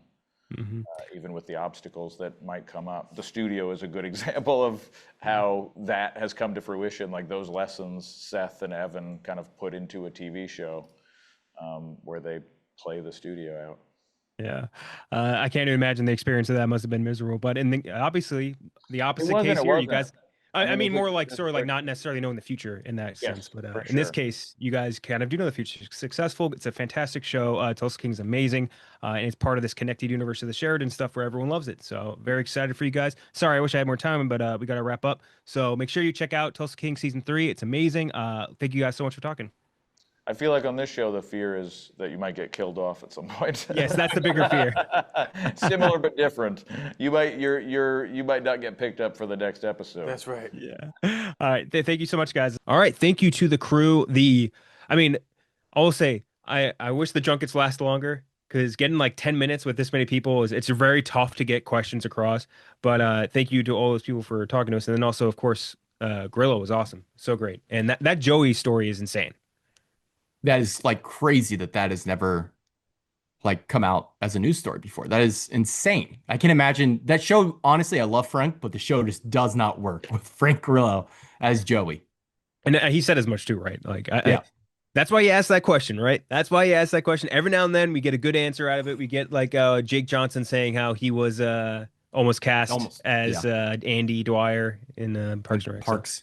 Yeah. So every now and then you get that. All right. So now let's talk about him. A young athlete descends into a world of terror when he's invited to train with a legendary champion whose charisma curdles into something darker. Directed by Justin Tipping, starring Marlon Wayans, Tyreek Withers, and Julia Fox. Like we mentioned right off the top, like this trailer was awesome. They played it ahead of Sinners, and it was immediately like, what is this? This looks cool. It's horror blended with football. Who could ever? That's like a cool genre concept blend. That's not something we really have ever seen before. So all of that seemed really cool. The visuals were amazing. The music was amazing, and like all the stuff in the trailer made me hyped up. We all saw, I think, the early sort of buzz for it, where they're like, "Ooh, this isn't maybe what we're supposed to be." And then you saw it ahead of me. I saw it. I think we're both probably going to land around the same place on this, and that it is it's a bit of a disappointment. It is there's a lot of it's very surface level. Extremely surface level. It's all he's really got in this movie is, hey, I'm going to show you some cool audio, some cool visuals, and I don't really know what to do next. Like I don't really know what else to give you. He's like a fucking. It was almost like a comic book like artist that like doesn't have a story writer. You know what I mean? Like this guy's drawn the craziest shit you've ever seen, but if he doesn't have someone to tell him what he should be drawing, there's not like what are you going to do? So it was a bummer. I think Marlon Wayans is awesome Hill's definitely like the big highlight of this. Is like who knew that he had. Oh, it's not who knew. He's had some good performances before, but like he really different level in this one. And other than that, just kind of a not wasn't feeling this one at all. Yeah, I think the definition of like style over substance, all sizzle, no steak, like whatever metaphor you want to use, it applies here. Which is, like you said, it's a big letdown because I think the trailer sets up something, or at least I don't want to say sets up because it's a trailer, but the trailer kind of gave the impression of something different. And this feels very in line with a lot of the horrors that we've gotten for the last 15 years. It feels like elevated horror slop. Like it is nothing. It's a big nothing burger. It goes nowhere. It doesn't feel like anyone in the room ever was on a football team, to be honest. I feel like we are both within the target audience, like squarely as Barstool Sports employees who review movies. I'm well familiar with the Huddle website, the 247 Crystal Ball. I've been on forums my whole life. I've lived in this world. This is just a gross misrepresentation, so surface level. It was infuriating by the end of the movie, and it's not poorly made enough for me to be that mad, but it was just so fucking frustrating. That third act is so on the nose with its imagery. It's trying to be something, and it just doesn't even know what it wants to be. It wants to be a Jordan Peele movie. Yeah. And it's just not. Like, and it's kind of perplexing that Jordan Peele would even allow his name to be on the fucking poster, the marketing for this, if he saw it. Yeah, no, I don't want to write it off completely because I do think it does look good in big stretches. In big stretches, it does look good. And I don't think this all falls on the director, Justin Tipping. I think this is kind of squarely on a writer's room that I think had 5 different writers. It's just nothing to work with. Tariq Withers pretty good, and like you said, Marlon Wayne's delivering a very fun performance. But outside of that, good lord, who's gonna like this movie? If we don't like it, who's gonna like it?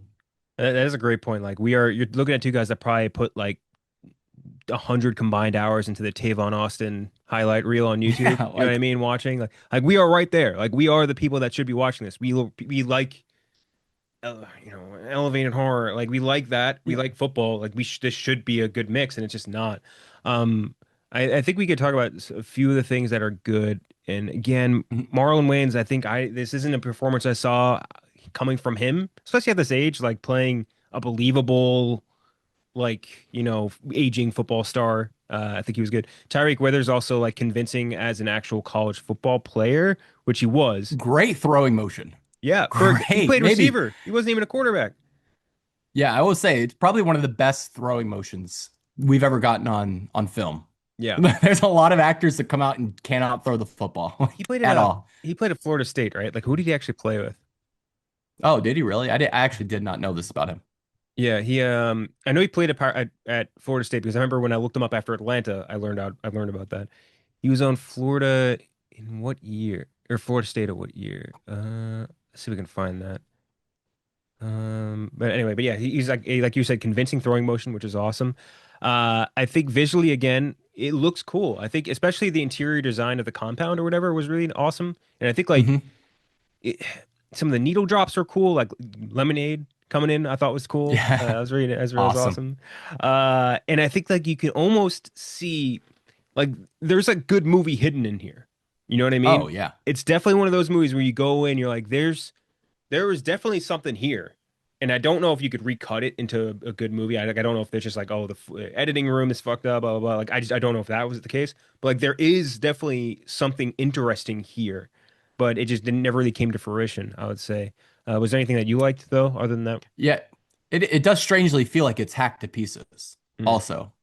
Like, something happened in that editing room where I think the movie transformed quite a bit. Yeah, visually, I do think there's like, he's doing cool stuff. Like, looking through his filmography and seeing that he's done a lot of music videos was not surprising. I'll just say that. And that's not a knock on him. We had 2 music video directors win Best Director at the Oscars 2 years ago, and the Daniels. They were music video directors, and I think it really helped them when they went to go direct everything everywhere all at once. So he does do some really cool stuff here visually, but like I said, it's just the story let him down, I think. There are a lot worse things I can say about a director than your movie looks good, but the story's bad. Like, there's a lot worse things I can say about you. Mhm. I don't think it's a complete failure, but it is one of the more frustrating films I've fucking ever sat through. That Yeah. when they start getting into the days, and this is kind of spoiler area, and I'm not against like the day in the week kind of movie setup. Superman just did that. But when they start dropping those title cards and telling you exactly the themes that they're going to explore in that chapter in that day, fuck you. Mm. Have some decency, like just a little subtlety. The Last Supper, like homage, like the straight imagery, like oh god, there's just so much shit that just too on the nose. I'm not against being like a little on the nose, upfront with what you're trying to say, but when you're that subtle or that when you lack that amount of subtlety, You have to be campy. You can't be trying to be damn. serious still. You know what I mean? Yeah, that's what it is. You have to go into the camp. You can't start trying to be Jordan Peele. Yeah. Um, yeah, and other things I just didn't like about it, like the rest of the cast was basically nothing. Like Julia Fox, I thought was terrible. Oh, bad, Really bad. bad. And that was like could have been a kind of cool, like, pound for pound punch role for somebody, Mhm. and I don't think she was the right fit for that. Heidecker really didn't. I don't know what He's his in place it was for there. he's in it for 5 minutes, Yeah, so it's he's whatever. innocent. Yeah, that was Jordan Peele just calling him up and be like, "Hey, you want this?" And him Yeah. taking that. And it just didn't have anything to offer story wise. The ending is like comically bad. The Yeah. like I saw someone else post, I forget who it was, like saying like it was just almost like abstract for the point of being abstract. Like that's all they had to offer for it, and like Hmm. it's just kind of painful ending, I would say. And I think another thing that I walked away from with this movie is like I think the term goat needs to come to an end. I think the Yeah. term is like it's beyond being That like, was the original title. Did you know that? oh, that's a good late switch. Good late switch. Although But I that's don't know kind if of the people. issue with this, with doing like this modern lingo. And that's kind of the problem with like anything internet age. But like you call it GOAT 3 years ago when you start production, that immediately goes out of fad. You call it him last year. I would say him is going out of fad by Yeah. now. Like you're just gonna be behind on the slang when you try to Also, do does it this make shit. sense that like a 10-year-old was screaming "I'm him" in like whatever year that was supposed to be? I don't know if the people were saying it like that. Uh, No, not at all. no. But I think that like they say it so many times in this. That's why it's the goat. That's like we got like old guys on like college game day saying that. Like I think that term has become like I don't know, fucking flanderized. Like it's not cool Yeah. anymore. And I think that it kind of No. like every time they said it in the movie, I was kind of like, ugh. Like, yeah, Yeah. like no, who says that with like such a serious face? Like, imagine Tom Brady's like say like actually no, you know what? He did say shit like that in the roast, and every time he did, it was incredibly like cringy. You know what I mean? So that's what. Exactly. So I do feel like that kind of hurt a little bit too. But again, there's some cool concepts here. It's basically like the Substance kind of like mixed Yeah. Yeah, a mixed with little bit. football. Like you know what I mean, more or less. Where it's like you're sacrificing. What are you willing to sacrifice to get to the And top of that's a your movie game? that is like very on the nose, but it earns Yes. it. It earns Intentionally it. and earned. Yeah. So I do think some of that stuff worked a little bit better. There's something in this movie. Like you have a good movie hidden in here somewhere. I just don't know how you get there is the problem. And one last reminder, if you just skip to the end of the interview, Jordan Peele did not direct this movie. Yeah. Jordan Peele did not direct this movie, he didn't write this movie, he didn't edit this movie, didn't do the cinematography. He is a producer. I don't even know if they started from the ground floor up or they just bought the script or if the movie was finished and then they bought it. I don't know what the relationship is in that production room, but I'll tell you, it's not a Jordan Peele movie. Okay. So So in many people online are like, another Jordan Peele flop. First off, fuck you. Second off, didn't direct it. yeah, I don't think you can count that. He was in. They bought it. Monkeypaw Productions bought it in 2022. It was put onto the blacklist and voted onto the blacklist of best unproduced screenplays in 2022. And then tipping got announced in Whoa. January 2024. This screenplay, I don't know how you look at it and be like, this is a great screenplay. There's no dialogue in there where I'm like, wow, that was a great line. Like, that's so No. cool. Blah, blah. I think maybe part of that is maybe a lot of people in Hollywood who read it like don't know football. That might be a No, huge part of it. 100%. Very much. Very much. Yeah, that might be a part of it. Production budget was 27 million. Jesus Christ. What the fuck did Well, he I'm spend? sure they made that. Let's see. What are we at right now? 13.9. So yeah, it'll probably get there, Oh. but still, that is Oh. Yeah. That might be a loss. I hope Gucci Mane got a lot of money out of that. I hope they paid a lot of money for those rights. The critical response has been bad. They're at 29% on Rotten. I think I got a C minus or something on Metacritic Ooh, or something like that would that. be the audience. What is that? The audience score? Cinema Score gave it a C minus. Cinema score. That's what it is. That's Cinema Score gave it a the C polling. minus. That's unsurprising. That Ulrich, basically is like, was the movie with the trailer promised it to be, and not really. yeah, IndieWire or Ulrich gave it or Ehrlich gave it a C minus. Ebert gave it a 0.5. Like it's tough. Marlon Wayne said about the negative reviews. I respect critics. Their job. I like this quote. I like this quote quite a bit. Sorry. But an opinion does not always mean that it's everyone's opinion. Some movies are ahead of the curve. Innovation is not always embraced, and art is to be interpreted, and it's subjective. I've had a career of making classic movies that weren't critically received well, and those movies went on to be classics. So don't take anyone's opinion; just see it for yourself. Yeah, I mean, yeah, that's true. That's absolutely true. Like there's definitely people that maybe they listen to this and they're like, "Oh, well, it can't be that bad. Let me check it out." And they fucking love it. It's absolutely true. Yeah. Also, if I remember correctly, and I might be thinking wrong on this, I think Marlon Wayans sat in on the first screening of Ace Ventura and like went to his like told his friends because he's friends with Jim Carrey, I think, and he told everybody like this is a flop, no one's gonna watch this. Poor Jim, this is gonna be a stinker, if I remember correctly. Yeah, tough scene. Oh man. Uh, I will not. I'm not going to tell people to watch this, but once it hits streaming, maybe check it out just to see. I don't know. If you're a guy who wears like a shooting sleeve unironically to YMCA pickup games, you might enjoy this movie. Mm-hmm. Could not. What if maybe that wasn't Marlon Wayans? I don't want to attribute that to him if it wasn't him, but somebody said that. I remember that worked with him on I think in Living Color or whatever. But yeah, so that's him. There's not much I can say. Bummer. Bad. Bummer. Someone called it because a big bold beautiful journey came out this weekend too, and they're like, this is like that's why they're coming out the second week of September double feature. Yeah, not a great double feature. I did see one really good movie last night. What's that? Or not Megadoc, The Making of Megalopolis, which if you're good, it's really fucking good. Damn. It is really fucking good. Whether you liked it, loved it, hated Megalopolis, I will highly recommend go check it out. Just a lot of like really great behind the scenes footage of the making of a movie, the financing of a movie, great like old Hollywood like Regency on display. Like you get Coppola just letting it rip. Voight, very funny. Voight was fucking hilarious, by the way. Hoffman, hilarious. Shia LaBeouf is like the clear star of the show. Like I saw a clip of them fighting. Yeah. Oh, it gets so much worse. It's so funny. At one point, he's like he's like reading this email he got from Coppola. Like towards the end of production, he's like, "We are two diametrically opposed people," and he's like, "But you have caused me more headaches than any actor ever has in my entire career." And then he just like puts the phone down. He's like, "Any actor ever, Francis? Really? I didn't show up 600 fucking pounds overweight to the jungle just talking about." That's awesome. God damn, I love that. It's great. Plaza's great. And then there's also for some reason, or not for some reason, but there's a lot of like George Lucas. Like they got George Lucas to sit down and do like talk about his relationship with Francis and like how they're different. And it's like really interesting. So I highly recommend this documentary if it's playing near you. Go check it out. Very well worth it.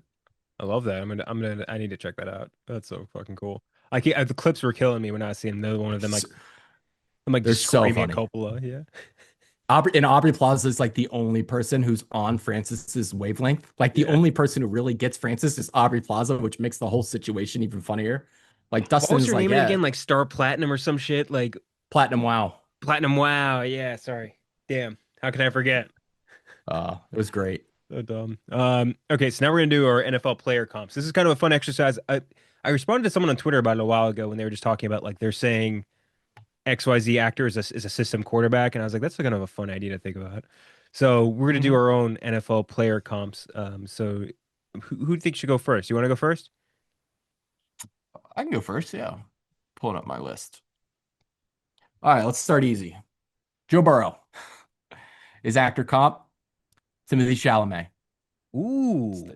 Okay, so he was obviously like Timmy and Joe hot earlier in their careers. Like to me was like right off the bat, like people said like he could be the next one up. Joe Burrow, I think same situation as senior year of college. Um, their rise to stardom. They both have been very close to winning the hardware. Both have not fully gone through with that act yet. So we have the almost champion storyline. And then personality wise, I think they are both kind of the same in that they are kind of just normal guys, like very normal, like want to watch like SpongeBob play video games, like normal dudes. Like I think Timmy's the same way, but they are roped in and very willingly roped in to wearing fuck ass shit on red carpets, like playing up the celebrity of themselves, having like famous girlfriends. Like they kind of play into the celebrity life despite being, I think, probably just like me and you. So that's where my comp is. And they're both lusted after by a majority of the female population and the male population. So Joe Burrow, Timothy Chalamet. That is pretty accurate. Yeah. And I also had a Joe Burrow comp. Oh, okay. And it's an interesting one because it's interesting you picked Timothy Chalamet because I kind of picked like the Joker to his Batman in a way. Ooh. You know what I'm talking about? Joker to his Batman. Ansel Elgort? No, that'd be brutal. They hate each other. Austin Butler was who I picked as my comp for Joe Okay. Burrow. So pretty boy, cool. Okay. All the Yeah. like all the things you're talking about Chalamet were like just lusted after by every woman and men, like you were saying before. Both got to the big dance, right? But then they were both let down by the supporting cast of big boys. Okay. They were. The fat guys on their team are the ones that let them down in the biggest moment. In Burrow's case, the offensive line. In Butler's case, Tom Hanks in that fat suit as Colonel Parker or whatever the fuck his fake name was. So I think that's a good comp. And also, Austin Butler was in, and here's the Windhorse. Austin Butler was in Caught Stealing. Burrow actually caught people stealing from his house. Yeah. We're coming together. We're coming together. We are. That's why I think, and I do think the biggest, and I would say that my comp is better, but I think the big thing that helps you is that I agree that Timothy Chalamet is definitely way more like Burrow, where I think he's more of a normal dude, and Austin Butler's like a psychopath.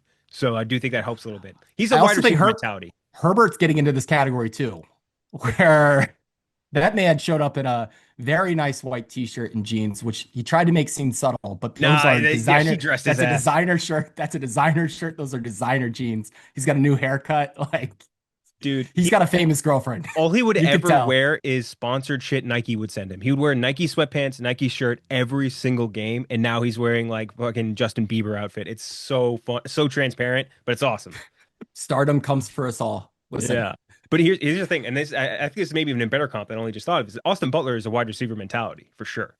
Yeah, like his brain works that way, where he's like tweeting shit like the snake and the fox hunt in the woods, but the lion preys after them all. Like he's like that's the Butler wide receiver mentality. But I do think it applies somewhat to Burrow in this. There we go. Case. You want to go again or just 1-1? Yeah, I'll go again. All right. Jalen Hurts, I think. Is very similar to Tom Holland in many ways. Okay. So, highly touted from a young age. Hurts was a 4-star recruit coming out of high school. Yeah. Holland, at the same exact age, was filming The Impossible alongside Ewan McGregor and Naomi Watts. Pretty big deal, I would say. For Cute kid. Cute kid. And what do you call it? Hurts had his first start for Alabama at the same age that Tom Holland was cast for Captain America: Civil War. Coming together. It was that long ago for Hurts? God damn. Coming together. They're same age, not the same year. Oh, okay. To be clear. I think like Tom Holland's like 3 years older than Hurts. I was about to say, I was like, I'm going insane. No. As long as they are a part of a super team, they are highly successful. That is when they're, as long as they are a part of that big team where they are surrounded by some of the best people working, they are at their absolute best. Hey, could they be good on their own? Anything's possible, right? Could they be good when they're in the supporting cast isn't that great? We'll see. And as Tom Holland, by the way, starred in Doolittle, and Hurts himself needs to do little in order for the Eagles to win. So again, all coming together, I think, for this comp here. So Jalen Hurts to Tom Holland. What is the MCU equivalent of the tush push? Like cameo.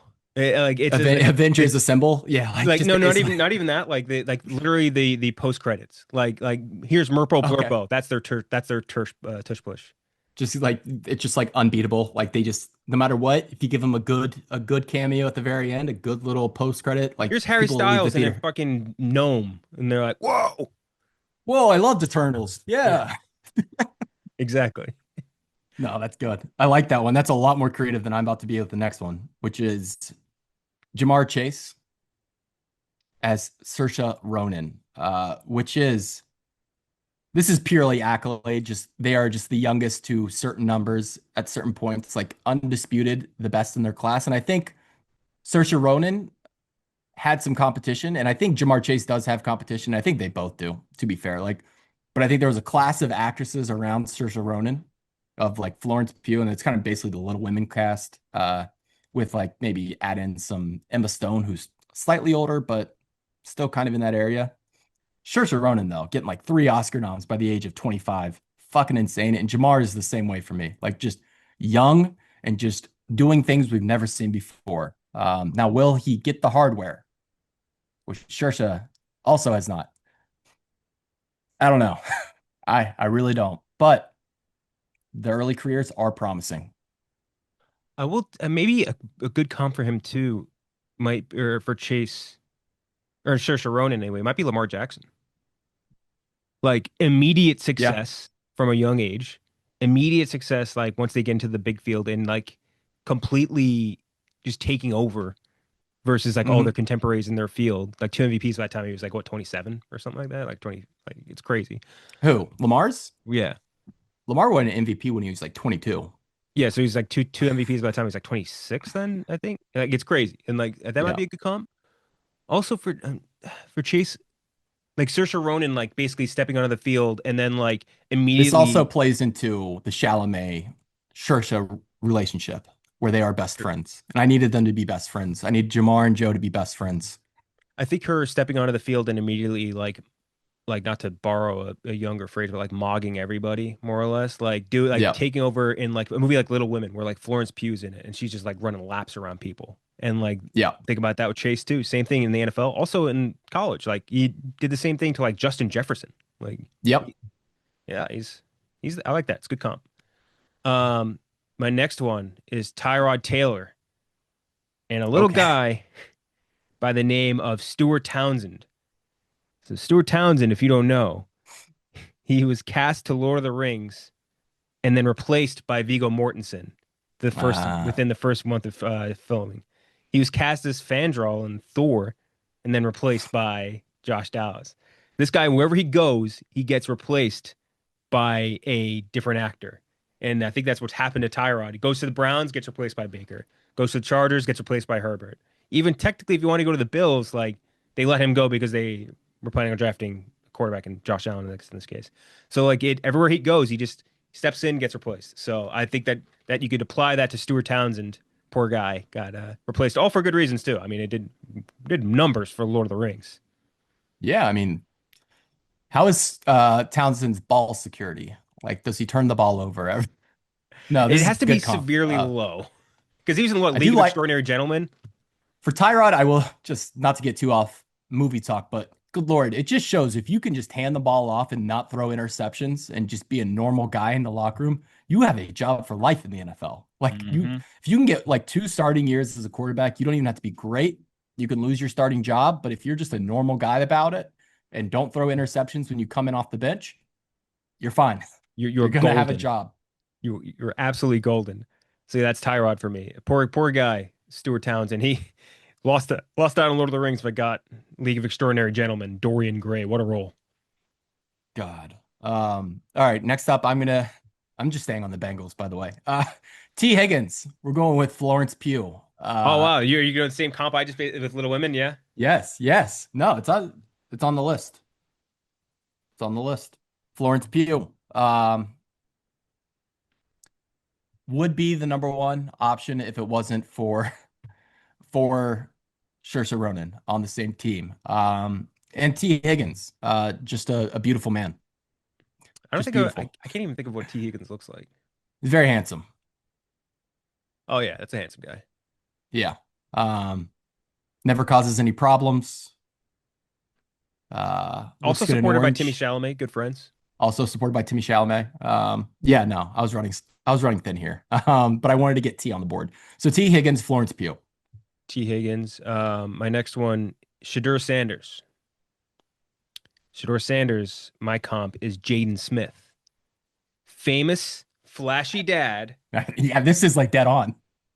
Gets a lot of big opportunities that he probably wouldn't have gotten otherwise because of who his dad is. And when he's gotten into those big moments, it's not necessarily panned out. So unless his dad was involved, and even when his dad was involved, it was not great. I think that this is pretty much as one-to-one as you could possibly get NFL to Hollywood. Yeah, just insufferable child of a famous person. Yeah, no, this is dead on.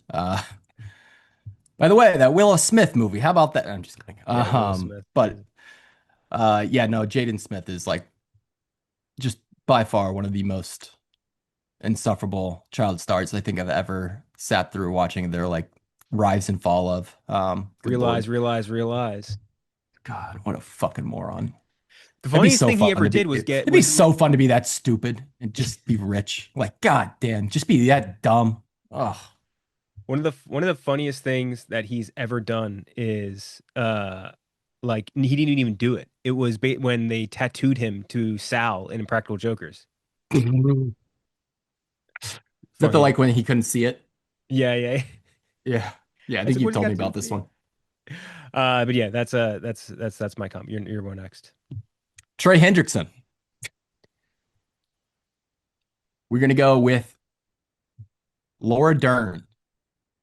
Two stalwarts within the league. Underrated. Underrated is the word. Laura Dern, one of the most underrated American actresses of all time. David Lynch called her the greatest actress in American cinema history. Can do it all. Trey Hendrickson, just underappreciated. I mean, we did a segment on The Dozen 4 years ago where we just put up a picture of an NFL player, be like, who is this guy? Trey Hendrickson coming off as the NFL sacks leader, and they couldn't name him. This man has like led the league or been top 3 in the league in sacks for 5-6 years now. People still don't know what he looks like. That is the definition of underrated, and that is why he is Laura Dern. I like that. That's a good comp. That's a thoughtful comp for Trey, and it deserves to be paid too. I would add on to that. Although I guess the one thing that would be, if there's only one, did Trey Hendrickson's dad play in the NFL? No, probably not. He's a big boy though. His dad probably was an athlete. That's what I'm thinking. Oh my God. Look at Trey Hendrickson's picture on Wiki for me real quick. It's so funny. Holy shit. He's got to change that. He looks like that's one of the funniest Wiki pictures I've ever seen them pick for somebody. What the hell is that? Let's see. Hold on 1 second. Wait, why is it just Oh my God, what the fuck? Which That's so funny, dude. He's like a jaw like out to here on like the palest face. Like you can't even define a feature on his face. That's crazy. That's so funny. Oh By the my way, his God. dad did play his dad played college football at Missouri Southern State University. Collie Hendrickson, what a name. SEMO. See, That's he what they would call it down there. graduate of the prestigious SEMO. All right, last one for me. I'm gonna go with Travis Kelce. And this might be a little bit of a cheat, but I think that it applies in spirit. I'm gonna go with Keith Urban. So Keith Urban is successful in his own right. He has 18 singles that were number one on the country charts, but he is just dwarfed by the impact of his wife. Absolutely dwarfed by the impact of his wife, Nicole Kidman. So I think that works, and I think like another maybe point of comparison here, like if you never heard them speak before and you saw their faces, they probably sound different than what you think they sound like. Yeah. So when Travis Although- Kelce's like, "Hey girl, what's happening with you?" Like that's not what you expect Travis Kelce to sound like. And then when you go to see Keith Urban, country star, and he's like, "How you doing, mate?" Like you're not gonna expect that either. It's true. It's true. Keith Urban's basically like a little boo-boo for Nicole Kidman. She just walks around. He's like 5'6" and she's like 5'10". He still has a God. I could talk about Keith Urban. I don't care for his music at all, but like just him as a human being, the fact that he still has that fucking like hair, Dude, like the what is hair going? kills me, dude.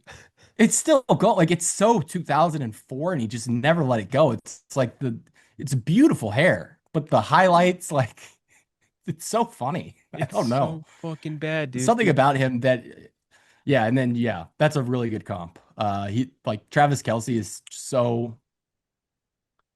It's so funny to think like 10 years from now, like it'll be like the meme, like Travis Kelce, the football player, like he'll only be Taylor Swift's husband for forever until they get a divorce if Mhm. they ever do.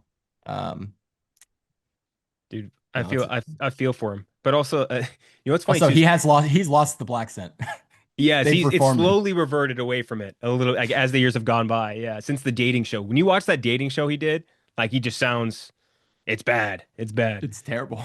Yeah. By the way, Keith Urban has two self-titled albums, like back to back, which is really funny. Like in like 2 years apart, 1990, 92. He has Keith Urban and then just Keith Urban again, but it's a different picture. And both pictures are so like the album covers are both him, but they look so funny. Like one of them, he has like that very, like a very subtle soul patch. Like it's, Yes, I think he still has the soul patch. dude, it's so bad. That hair fucking kills me every time I look at it. It's so funny. Oh my god. And he's just like you were saying, just like a little fucking He's a little Labubu. He's got the little tri. I toy. forgot he's got tribal tattoos. Yeah. Forgot Oh, he's about that. He's covered got the. head to toe in tribals, my friend. It's Well, so bad. I only see him now when he's wearing a fucking suit on a red carpet with Nicole Kidman by his side. So I don't see his arms or his. God, he's just. Dude, he's What so do tough. they talk about? I have I no don't know. fucking just they're Aussies. That's it. They met on like Good Day Australia, like one of those like their Good Day Good Morning America show or whatever in Australia. Dude, it's so funny. Fascinating. What Fascinating. what a fucking crazy hair. The middle part textured blonde sandy dye job. Like it's so fun. And the fucking soul patch, dude, it kills me. But yeah, so that's our comps. I think all good comps here. I can't wait to see how we'll My have to Little we'll Women. have to make this in the graphic. Nah, yeah, come on. I only did this so I can tweet out the Bob Odenkirk gif The with Laura Dern, Florence Pugh, Saoirse Ronan. Yeah, of course. Every single one of them My popping Little in. Women. Yeah, I don't think you're gonna find a picture of Tom Holland, Stuart Townsend, Jaden Smith, Keith Urban, and Austin Butler in a room together. No. But There's probably an awful fan made poster out there with like those three on there, like it's for like the Uncharted video game or something. oh god, yeah, I didn't even think about that. But that's our comps. So for next week, you might be thinking that we will be doing the review for One Battle After Another. We're actually gonna be saving that for something very special, I would say, Yep. without revealing too much. We're save that one for a different time. So to definitely still watch One Battle After Another. Like we were saying, it's getting about as big and impactful as a buzz as you could possibly get. So watch it. However, we will not be talking about it specifically next week. So instead, let's see, what do we got that isn't One Oh. Battle After Another? Gabby's Dollhouse, The Strangers, Chapter 2, Eleanor the Great, all of you dead. Absolutely not. Damn, man. I mean, so many great options, so little time to choose instead of that. We'll think about it. Let me see. I think we could think about that one a little bit. Good Lord. Yeah. That's a tough grouping of movies. Jesus Christ. Let's go. What a fucking I can't wait to watch One Battle After Another. I'm so fucking excited. Maybe we'll do big, bold, beautiful journey instead. Big, stinky fart. But until then, we will see you guys next week.